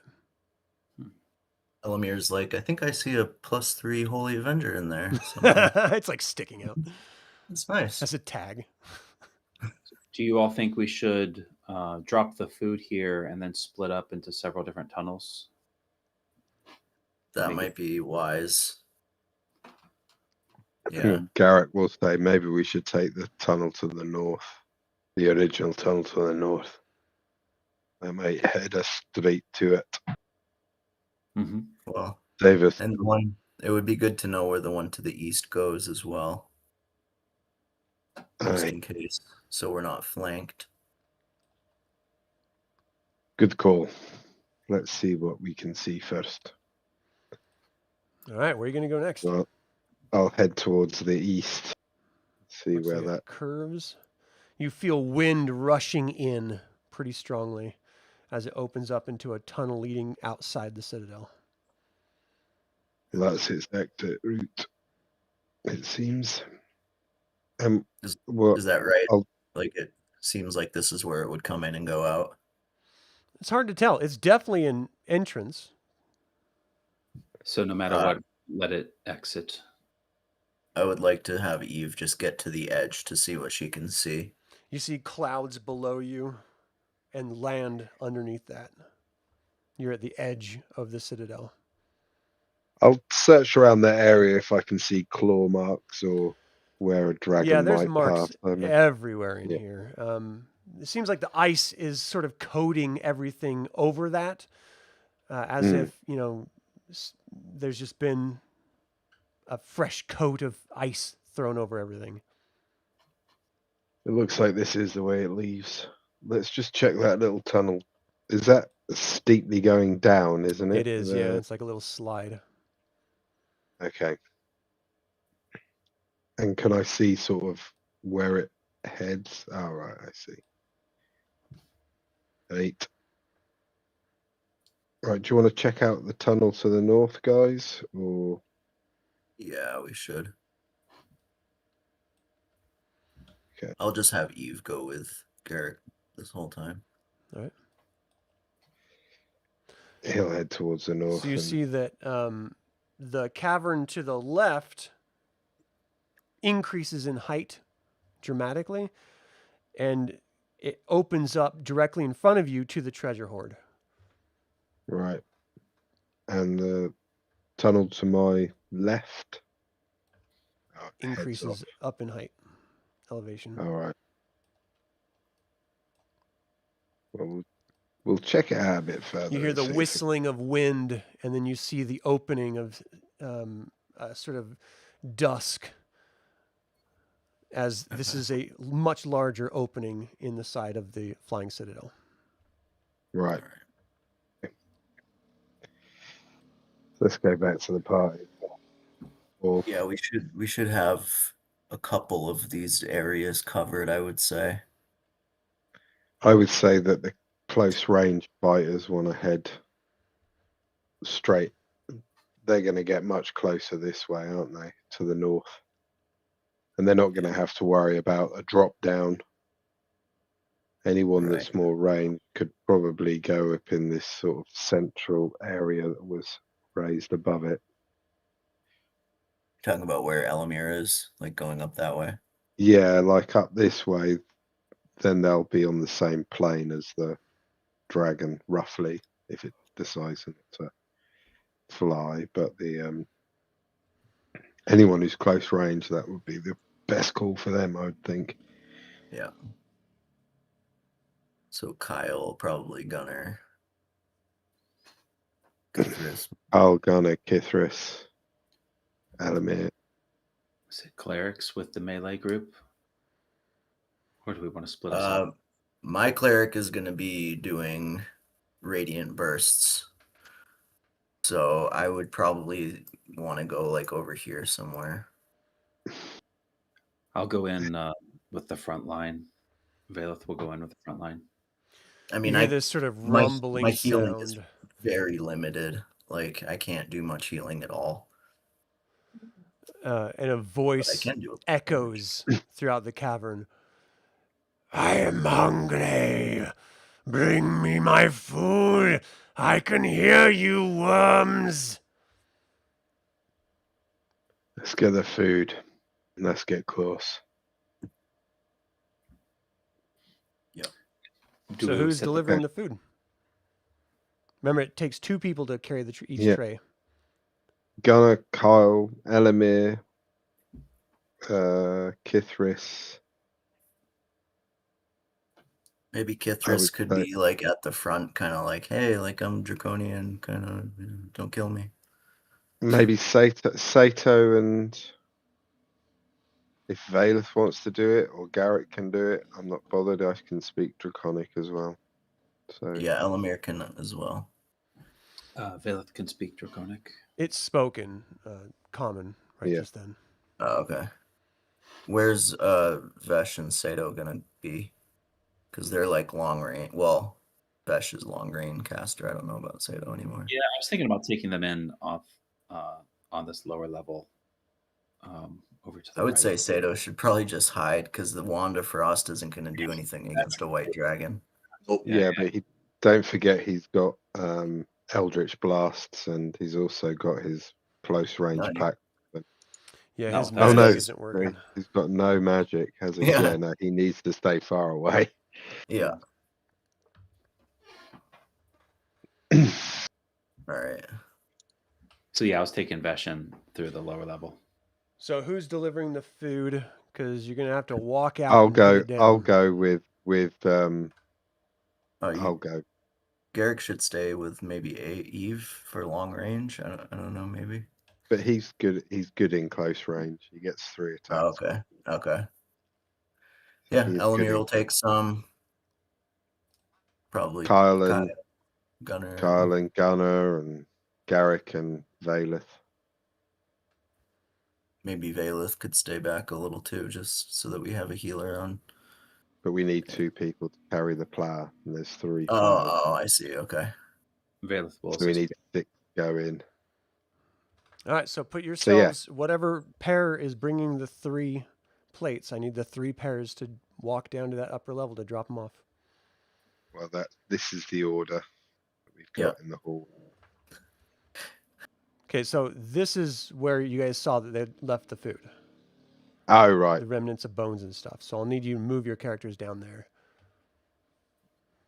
Okay, in that case, she's going to be over here. We need 6 long range, don't we? Yeah. All right. You are not the kobolds. Who are you? Oh, mighty blaze. Gonna make shoes out of you. Sort of shakes its head when you say that. Yes. We ask for the audience to see such a mighty and incredible, impressive creature of the frost. It is true. Gaze your weak, pathetic worm eyes upon my glory. Sort of flexes her wings out. My ancestors from Icewall told me of such great beasts of yours. You come Were from you once Icewall. there? My ancestors were. May I get closer just to look upon you, so I can tell my kin that you still live?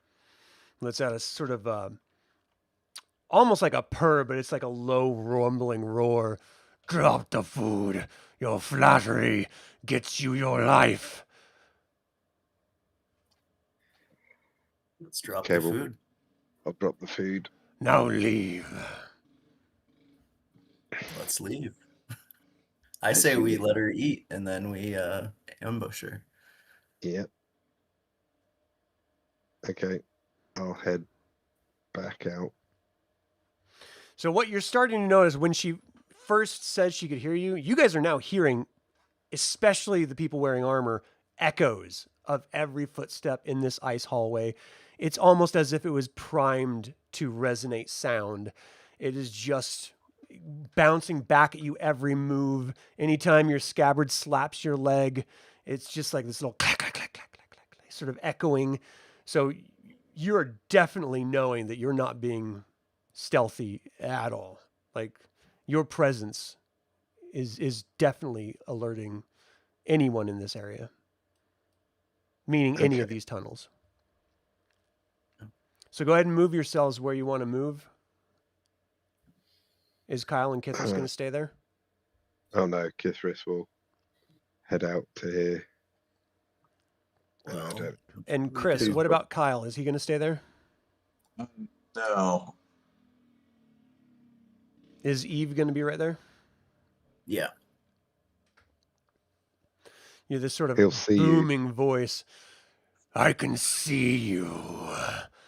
Right there, creature. I can feel your divine power as well. Leave or face my wrath. Maybe I should just start blasting. I don't know. What do you guys think? It's up to you. Should we try to come back or should we just Well, keep in mind, Go. you're isolated in the tunnel alone. okay. So whatever decision you make is going to be yours. All right. Eve will go back to the group. Okay, do you do the long way or do you go through the opening area? The long way. Okay. So as you're sort of walking, you're hearing echoing going through. All right. About, I don't know, how long are you guys going to wait as you're standing there? Couple hours Good. maybe. Couple hours? Good. Okay. Yeah. Yeah, it doesn't take that long. About 5 minutes, as long as you're not moving around. You hear massive movement of these wings, and air rushes through the tunnel as you hear this sort of creaking of sinew and bone, and the dragon sort of clutches on the edge of this massive sort of cliff that drops off to the horde. It was perched upside down on the ceiling, and it just starts to devour the food that you all brought in. No. Is there any indication of this dragon being what kind of age do you think this dragon might be? If Eve would know. Give me an intelligence check. All right, let's see. Eve has a +2, so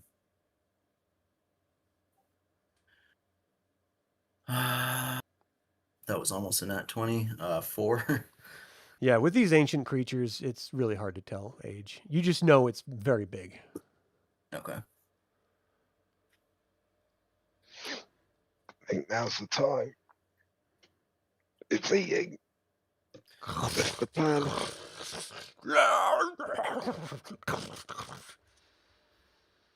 Should we go? Eating its food. I'm ready to go when you are. Yeah, let's go. Maybe Nerves maybe are Kyle kicking and Eve could lead the way. Kyle and Eve. Yeah, fine. Well, I've Alright. not got Kyle. So. As soon as Kyle Let's starts go. moving, his Solamnic armor is clanging, and you hear this sort of screech out, just, who is there? Your death. You just hear this like sort of drop off. Let's do initiative at this point. Hold on, don't roll it yet. Let me add you to the initiative first, just to make sure everyone gets in there. I will auto roll the NPCs, Everyone else, go ahead and roll your initiative. Hey, we got to kill it, right? Yeah.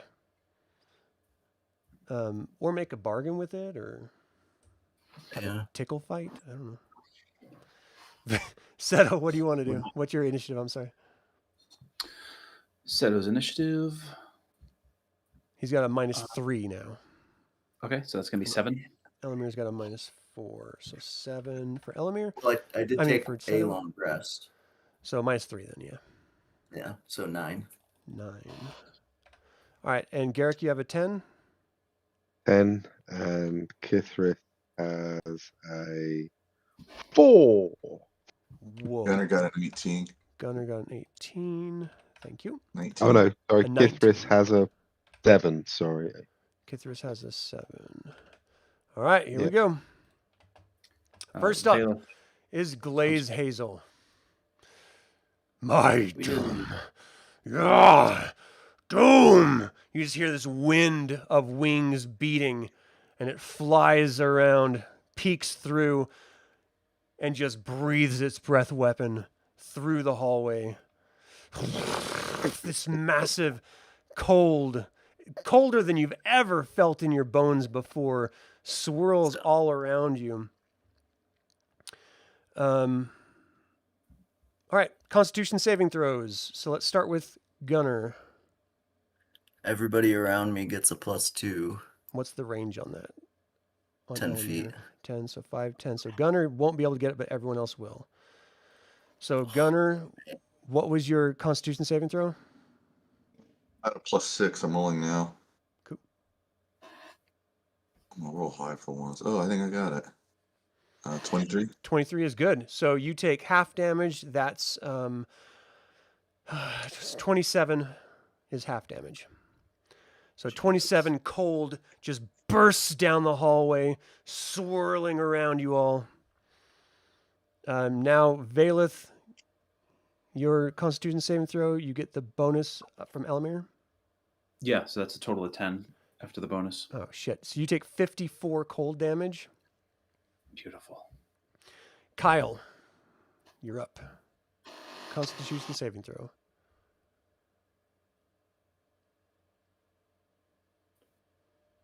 Chris, you playing Kyle? Yes. Can you give me a Constitution saving throw? I'll roll D20. Rolling. And then he's at +8 for save for So a con. 19, that's exactly what you need.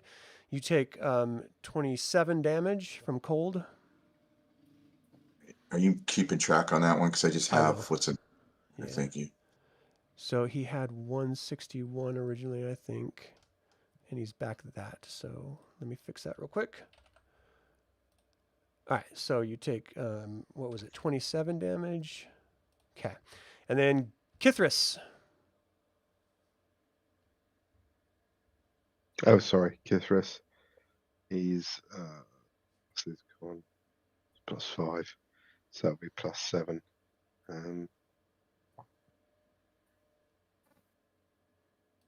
So that's a 20. Great. You take 27 damage, which is half damage. Okay, And then Garrick. Garrick.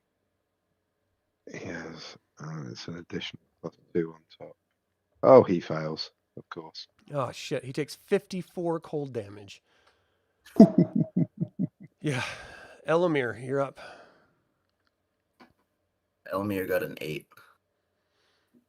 Farts. That's 54 cold damage. And then that's it. Okay. So that was its breath weapon and its move. So that is it. Eve, you're up. All right. Does this tunnel, to my right and up a little bit, does that open out as well into the area? Yep. Yeah. Okay. Am I able to like stand right here? No. Behind cover a As little soon as bit? that you see that white line, that's a drop off. The white line behind you. Yeah. Uh-huh. So if you went there, you would fall 30 feet. Oh, yeah, I don't want to do that. All right, in that case, Eve is So, going to... like, your character wouldn't know unless you went to investigate that, if it dropped off or not. Just I so you wouldn't know. have gone to investigate. I was just wondering if I could, like, see through that area, because Got I mean, it's not that far Okay. from where I was. I mean, I could say that I, like, moved over here, and then seeing that it was blocked, moved back, if that's fine with you. Yeah. Or not that it's blocked, but that it's a fall. Yeah. Okay. So she's going to move to the hallway and Radiant Burst the dragon. Chislev's might. Yeah. So it's going to be... Oh, boy. I'm guessing a 12 doesn't hit, right? It does not. So you burst out. It Okay. actually goes slightly to the side of the cavern, strikes the ice wall. You see pieces of ice drop down. 13 probably doesn't either. No, it also hits the other side of the cavern as you're sort of trying to narrow it in. You're trying to go around all the people in front of you. God. And the third 11, one just yeah, goes I'm off into the distance. All 3 times. That's brutal. All right. That's all I got. All right, Gunnar, you're up. Okay. We need to get out of this tail here. Are these all 5 foot squares, or are they Yes, 10 or they're 5. they're 5? Raging here, and I'm gonna go. Is this a drop off right here at all, or Yeah, that white line right behind you now is a drop off. You would fall down if you walk to where you are now. what's the drop? It looks like it's almost 30 or 40 feet from your position. Oh, I thought that tunnel was level. No, Whoops. this entire treasure section is down. The white lines indicate that there's a drop off. Gotcha. Some sort of elevation change, as it were. All right. I guess I can get down there. What do you guys suggest? I mean, we got to get to it. We're in a Well, really you're bad area. raging, so you got to make a choice. Yeah, we're in a rough spot. Just do it. So Down you I go. jump. Are you going to try to jump across and hit him before you fall? Yeah, it's good. I'll do it like that one guy in the movie did. Yeah, you're just like, "Whoa." All right, you're only going to get one attack as you're actively falling. So give me a attack roll. And then I miss. You swing wide and you fall 30 feet. That's 3d6. You take 9 fall damage as you hit the ground a little bit hard. Half raging. And it's slick. And you're sort of like sliding just a little bit as you hit that ground. Vesh, you're up. Yeah, Vesh is going to pop out of the cavern over here. And once I got Let me show you what you can see in there. Thank you. Oh, once I have line of sight on Glaze Hazel, I'm going to cast Fireball. It's going to be a level 4 version, and it's going to be on the far side of Glaze Hazel as to not hit Gunnar. You don't even see Gunnar like at all. Awesome. All right, so it's a 20, right?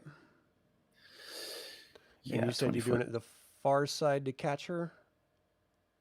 Yeah, 20-foot radius, far side to catch her. Is that good? And yes. All right. DC 14 con save, please, or dex save. Dex save. It's got a 17. Okay, so it's going to be half damage of this.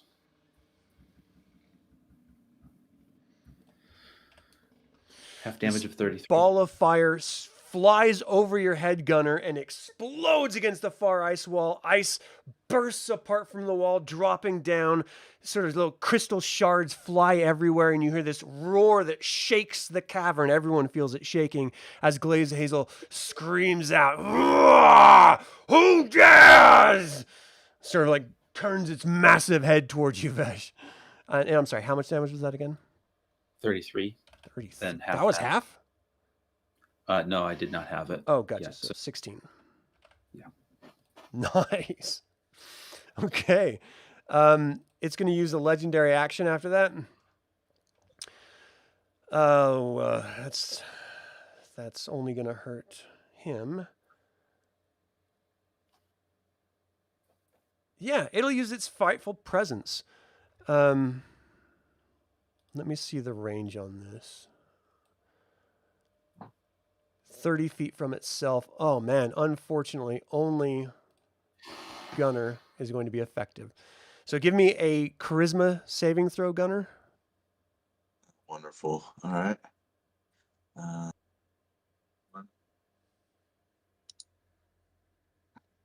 13.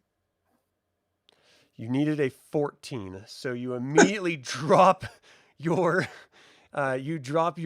rage as fear washes over you. On your turn, you're going to want to just take a dash action and move away from this creature by the safest route on every one of your turns, unless there's nowhere else to move. Let's see, and that is for 1 minute. So 10 rounds. Ooh, that's brutal. All right, so Vesh, anything else? No, that's the end of his turn. Kyle, you're up. Come on, Kyle. Let Come on, those Chris nasty Kyle. arrows. Fire some brutal arrows at it. Yeah. Do you stand at the edge or do you drop down? You can drop down and attack.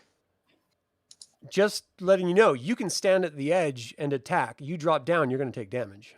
Oh, I didn't know that. All right, I'll just stand at the edge and attack then. Okay, I mean, you can use your bows to attack from the edge is what I'm saying. If you drop down, Oh. you would still have to use your bow, but you would be taking damage in that case. Okay, so yeah, I'll just fling arrows from where I'm at Okay, I'm then. just going to move you back onto the ledge.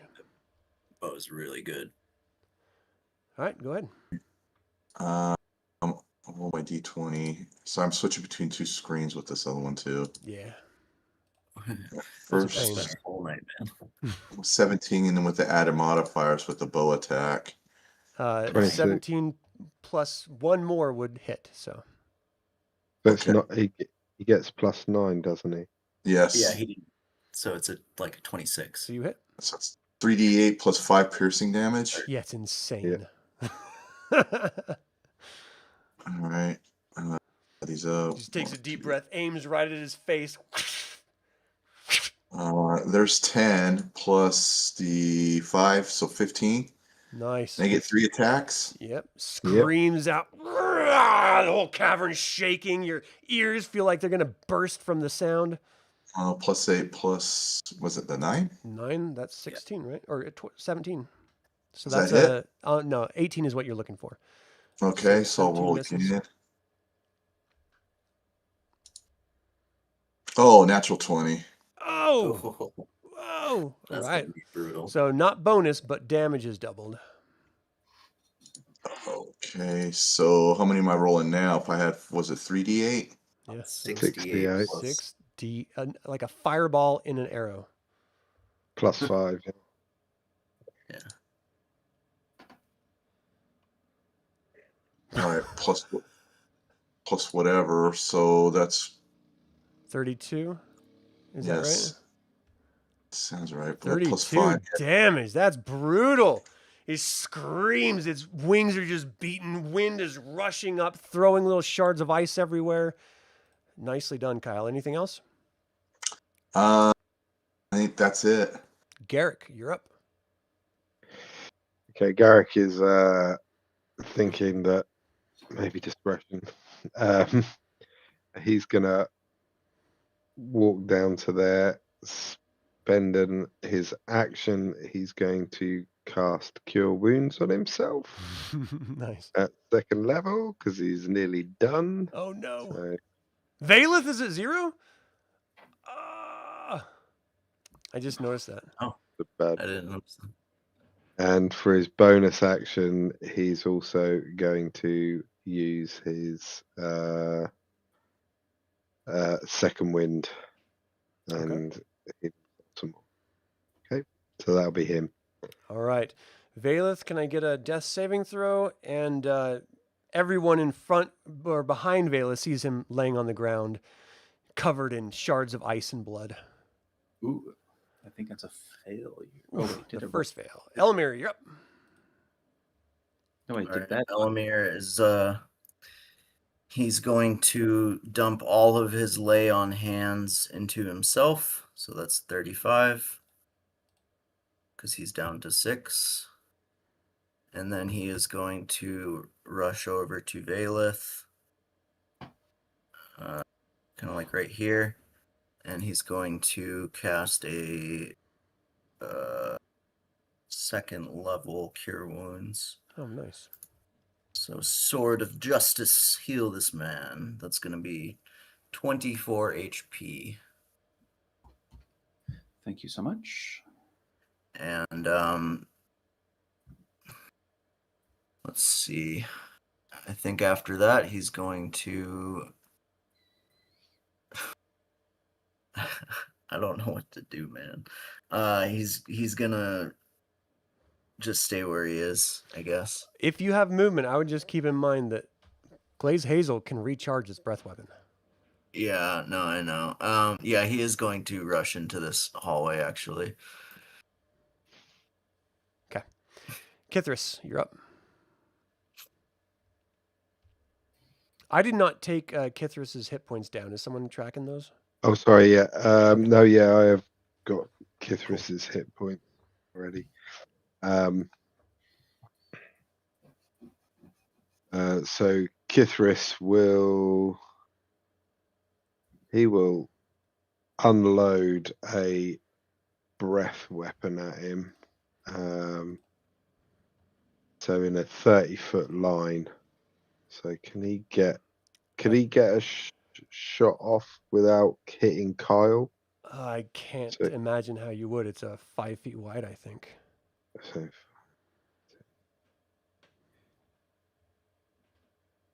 Kyle can take it. 5, 10, 15. Can he stand in that square there and get him? Or Yeah. not? Yeah. Right. He'll stand in that square there, and he will use his breath weapon. Is it a dex? I believe so. I believe it's Dex DC 13 save. Okay, just made a 15. So it's 2d10 halved. So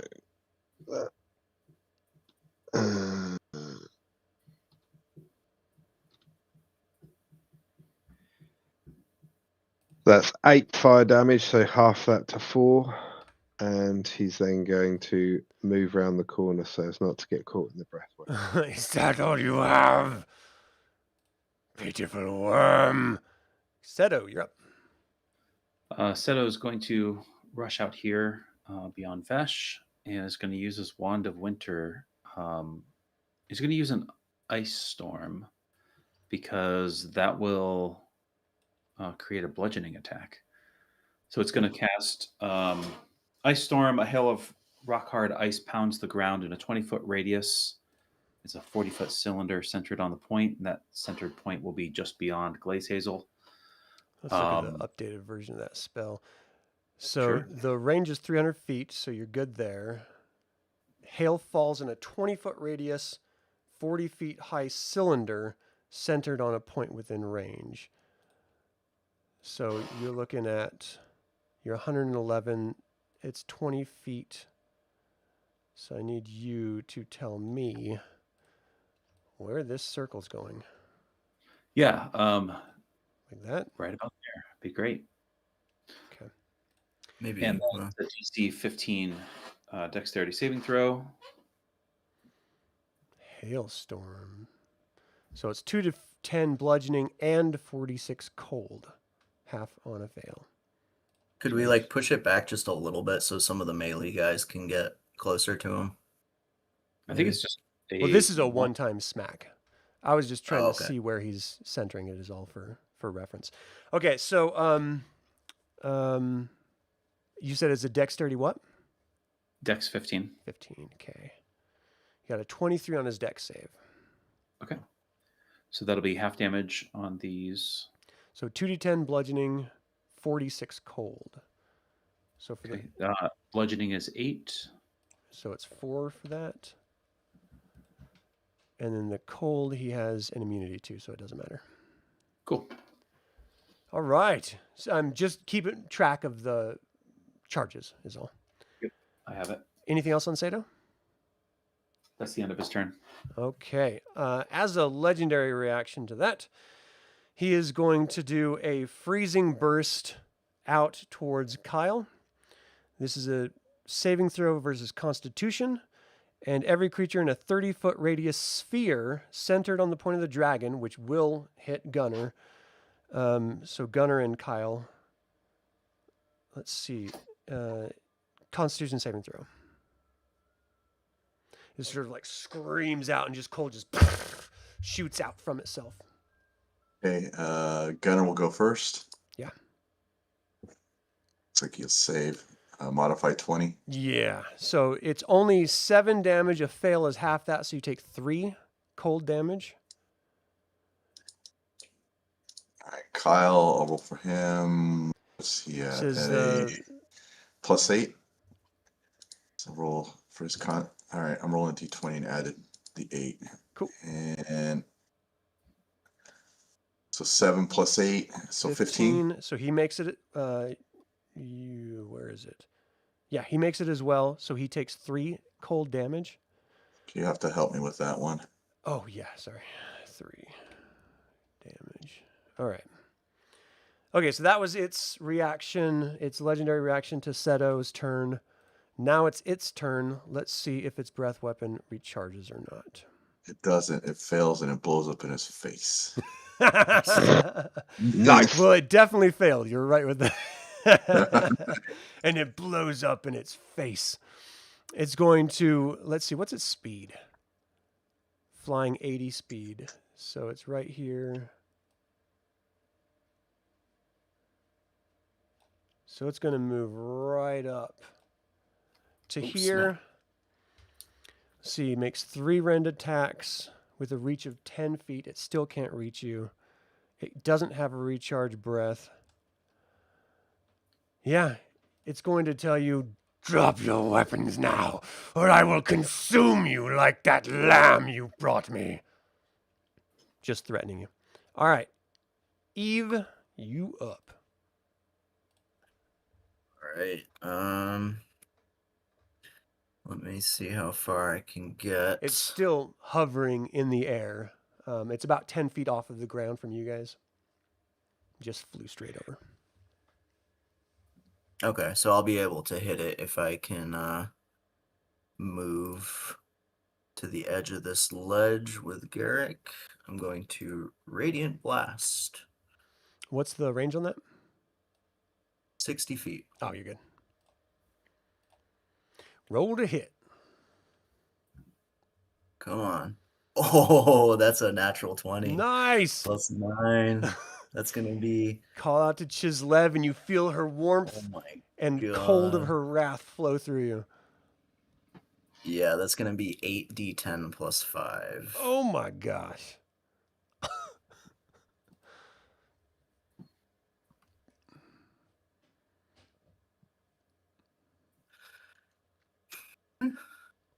It's going to be 50 radiant damage. Holy shnikey.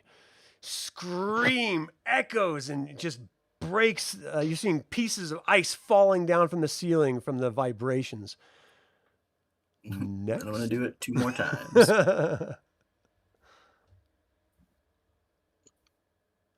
That's going to be a dirty 20. It hits. For 34 damage. Oof. Oof. And third attack. an 18. 18 hits. Lovely. For a whopping 31 damage. Wow. Oh my gosh. This dragon is not happy at all as you I did love that. Eve. It screams out, pain!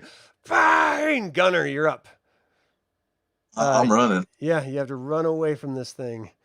As you're Into slipping the and press. sliding across that area, you can see that there is a pathway right in front of you that you could take on your full move action. And there's another pathway further on. Just head in that direction where I'm going. All right. Bye, Yeah, guys. just make sure you move your move. And then Vesh, you're up. Yeah, Vesh is going to release another fireball. So it's going to be a dexterity save versus 14, please. I'm presuming that's right behind him, so as not to hit you guys. Yeah, please. So I got a 15. All right, that's a success. It'll be half damage, and that was again 96.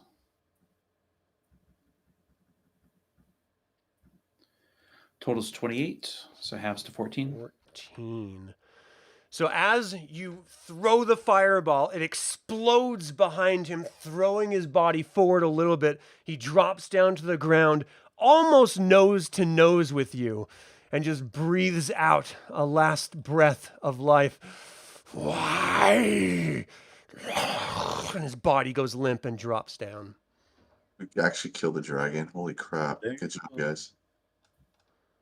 Treasure time. In 2 rounds. I should have taken the NPCs away and made it more of a challenge. Nope. No. That we probably would have died, honestly. Does my fear wear off now that the Yeah. dragon's dead? Yeah. As you're like Right. at the mouth of the cavern about to run up it, you're just like, oh, wait, huh? And you heard it sort of drop down and die. It's awesome. Well, I'm right in the treasure, guys. I'm swimming in gold. This is all mine. I call dibs. All right. So, I mean, the floor of the cavern is carpeted in gold, silver, copper, jewels, all sealed under a sheet of ice. Dozens of old human skulls and bones are also frozen in the ice. How thick is the ice? It looks really, really thick. Because Eve could flame strike it. That might do something. If you want to do it once, let me know. Well, we want to try and get into some of see what he's got. So how So are you if guys there's- getting down? Are you jumping? Well, are you I'm gonna sliding? Control climb jump. down. Yeah, climb. I mean, you have your grappling hook, right? Yeah. I'll set up a grappling hook and climb down. Okay. Everyone else can follow you down. So yeah, as you're sort of walking and sliding a little bit, that ice looks really, really thick. Okay.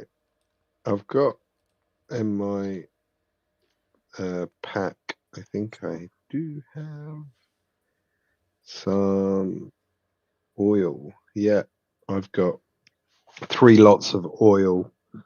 So I'll start to try and maybe spread it over and start to try and melt it, basically using, anything I can get my hands on that's going Wand to of burn. Frost do anything? Can manipulate the ice at all?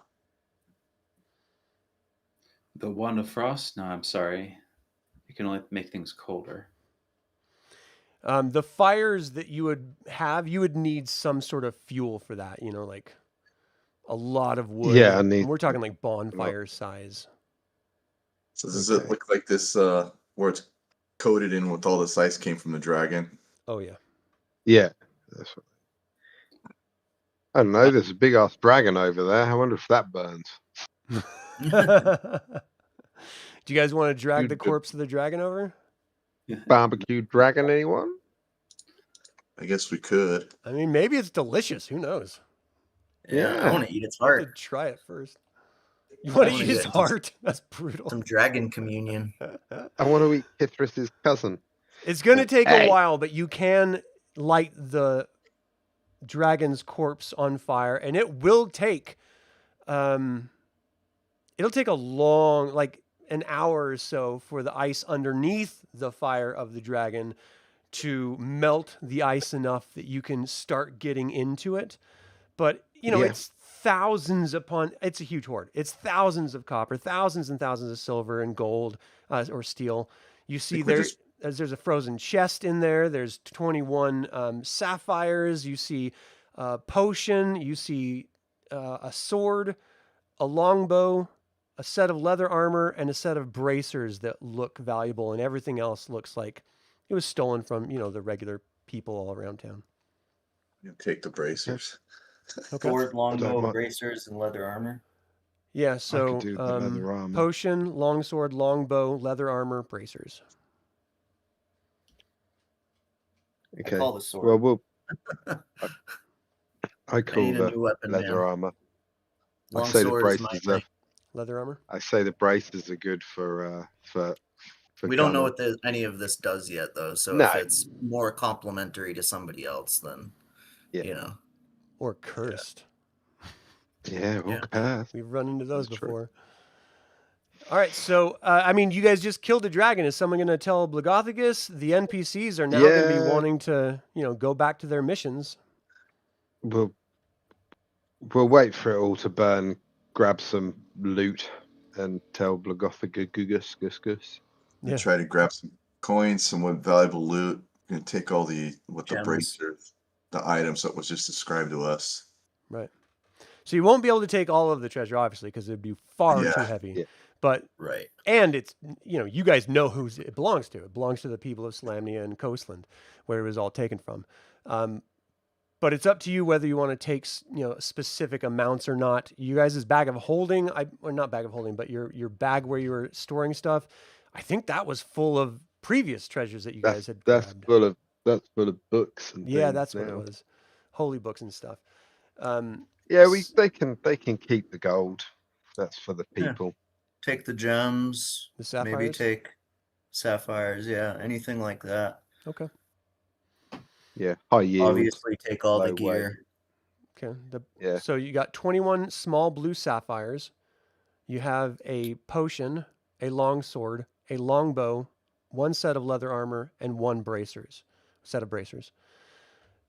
And I mean, we're sort of right at our time here. So do you guys want to wrap this up now, or do you want to Yeah. wait until next session? At least like to know, because it's been a while since we got some good magical items, so Yeah. potentially do. Okay. It I takes think a Elemier short would rest. probably It'll take about an hour or Take something. some gold. Elemier would probably take like as much gold as he could, like maybe like a couple hundred. So it's going to be in steel, just for the world. Oh, okay. So 200 steel. Is Yeah, that for sure. tithing or what? Yep. And for future gear and adventuring's expensive. It's true. I agree. Let's figure out the magical items. All right. I'm So after your short rest, the potion is of gaseous form. It's a +1 longsword, a +1 longbow, a +1 leather armor, and bracers of defense. I'll take can I have the bracers of defense? Because I can't wear armor, but the bracers Yep. would. It would give you a course. +2 to your armor class. Sweet. I would love to take that longsword because that's what I use.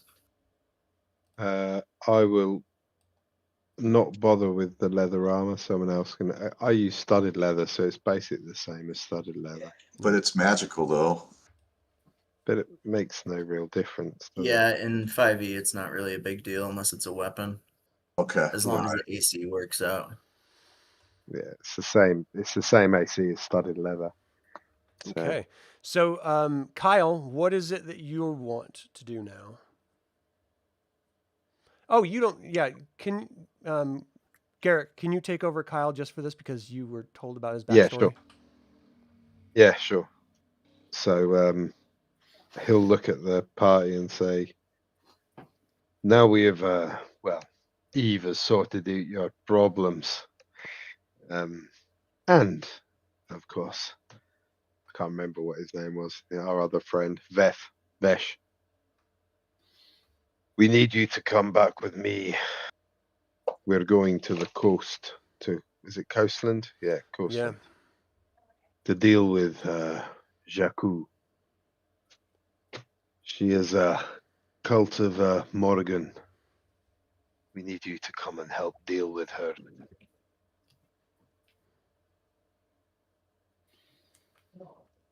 What say you? For sure. We're aligned in this 100%. I'm with you to the coast. So the only conflict would possibly be with Garrick, who really wanted to Well, go to Garrick Seto. looked at Eve and would literally say, "The Legion wants us to go The Legion wants us to go to Sanction. We need to go there. Then let us go. You hear some massive stepping as Blagothkus comes down with his honor guard and stands next to Seto and Vesh, sort of looks down at the remains of the burnt husk of a white dragon, and he shouts out, "Congratulations! It looks like you've done the job you swore you would do. Now it is my job. I can drop you wherever you would like." Can you take me to Hooters? No response. What kind of place is this, man? Jeez. Where would I you added like to those, go? Sapphires, by the way, guys. And the gaseous form potion. Garrick says he's kind of torn now. I'm kind of torn. We need to go to Sanction, but they're dealing with Jakku, and she has a hold on Kithras.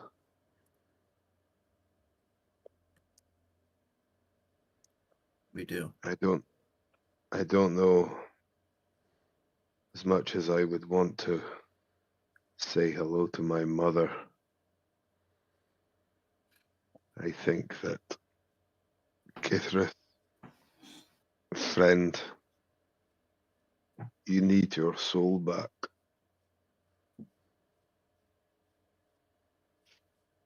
Okay. Do we Well- follow the mission or do we follow our friend? Do we follow the mission or what? Or follow our friend to get his soul back? We have to get his soul back and Seto's powers back. This is Elemier talking. But how do we do that? I don't know how to get his powers back, but I know that Jakku holds Kithras' soul in her bag, doesn't she? As Barajas? Well, no, Elemier wouldn't know that. Never mind. He was out. Right. But Asbara does know how to get Seto's power back, apparently. Well, I don't know where she'll be or he'll be. So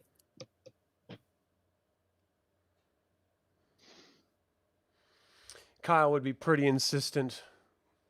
We came and we rescued you.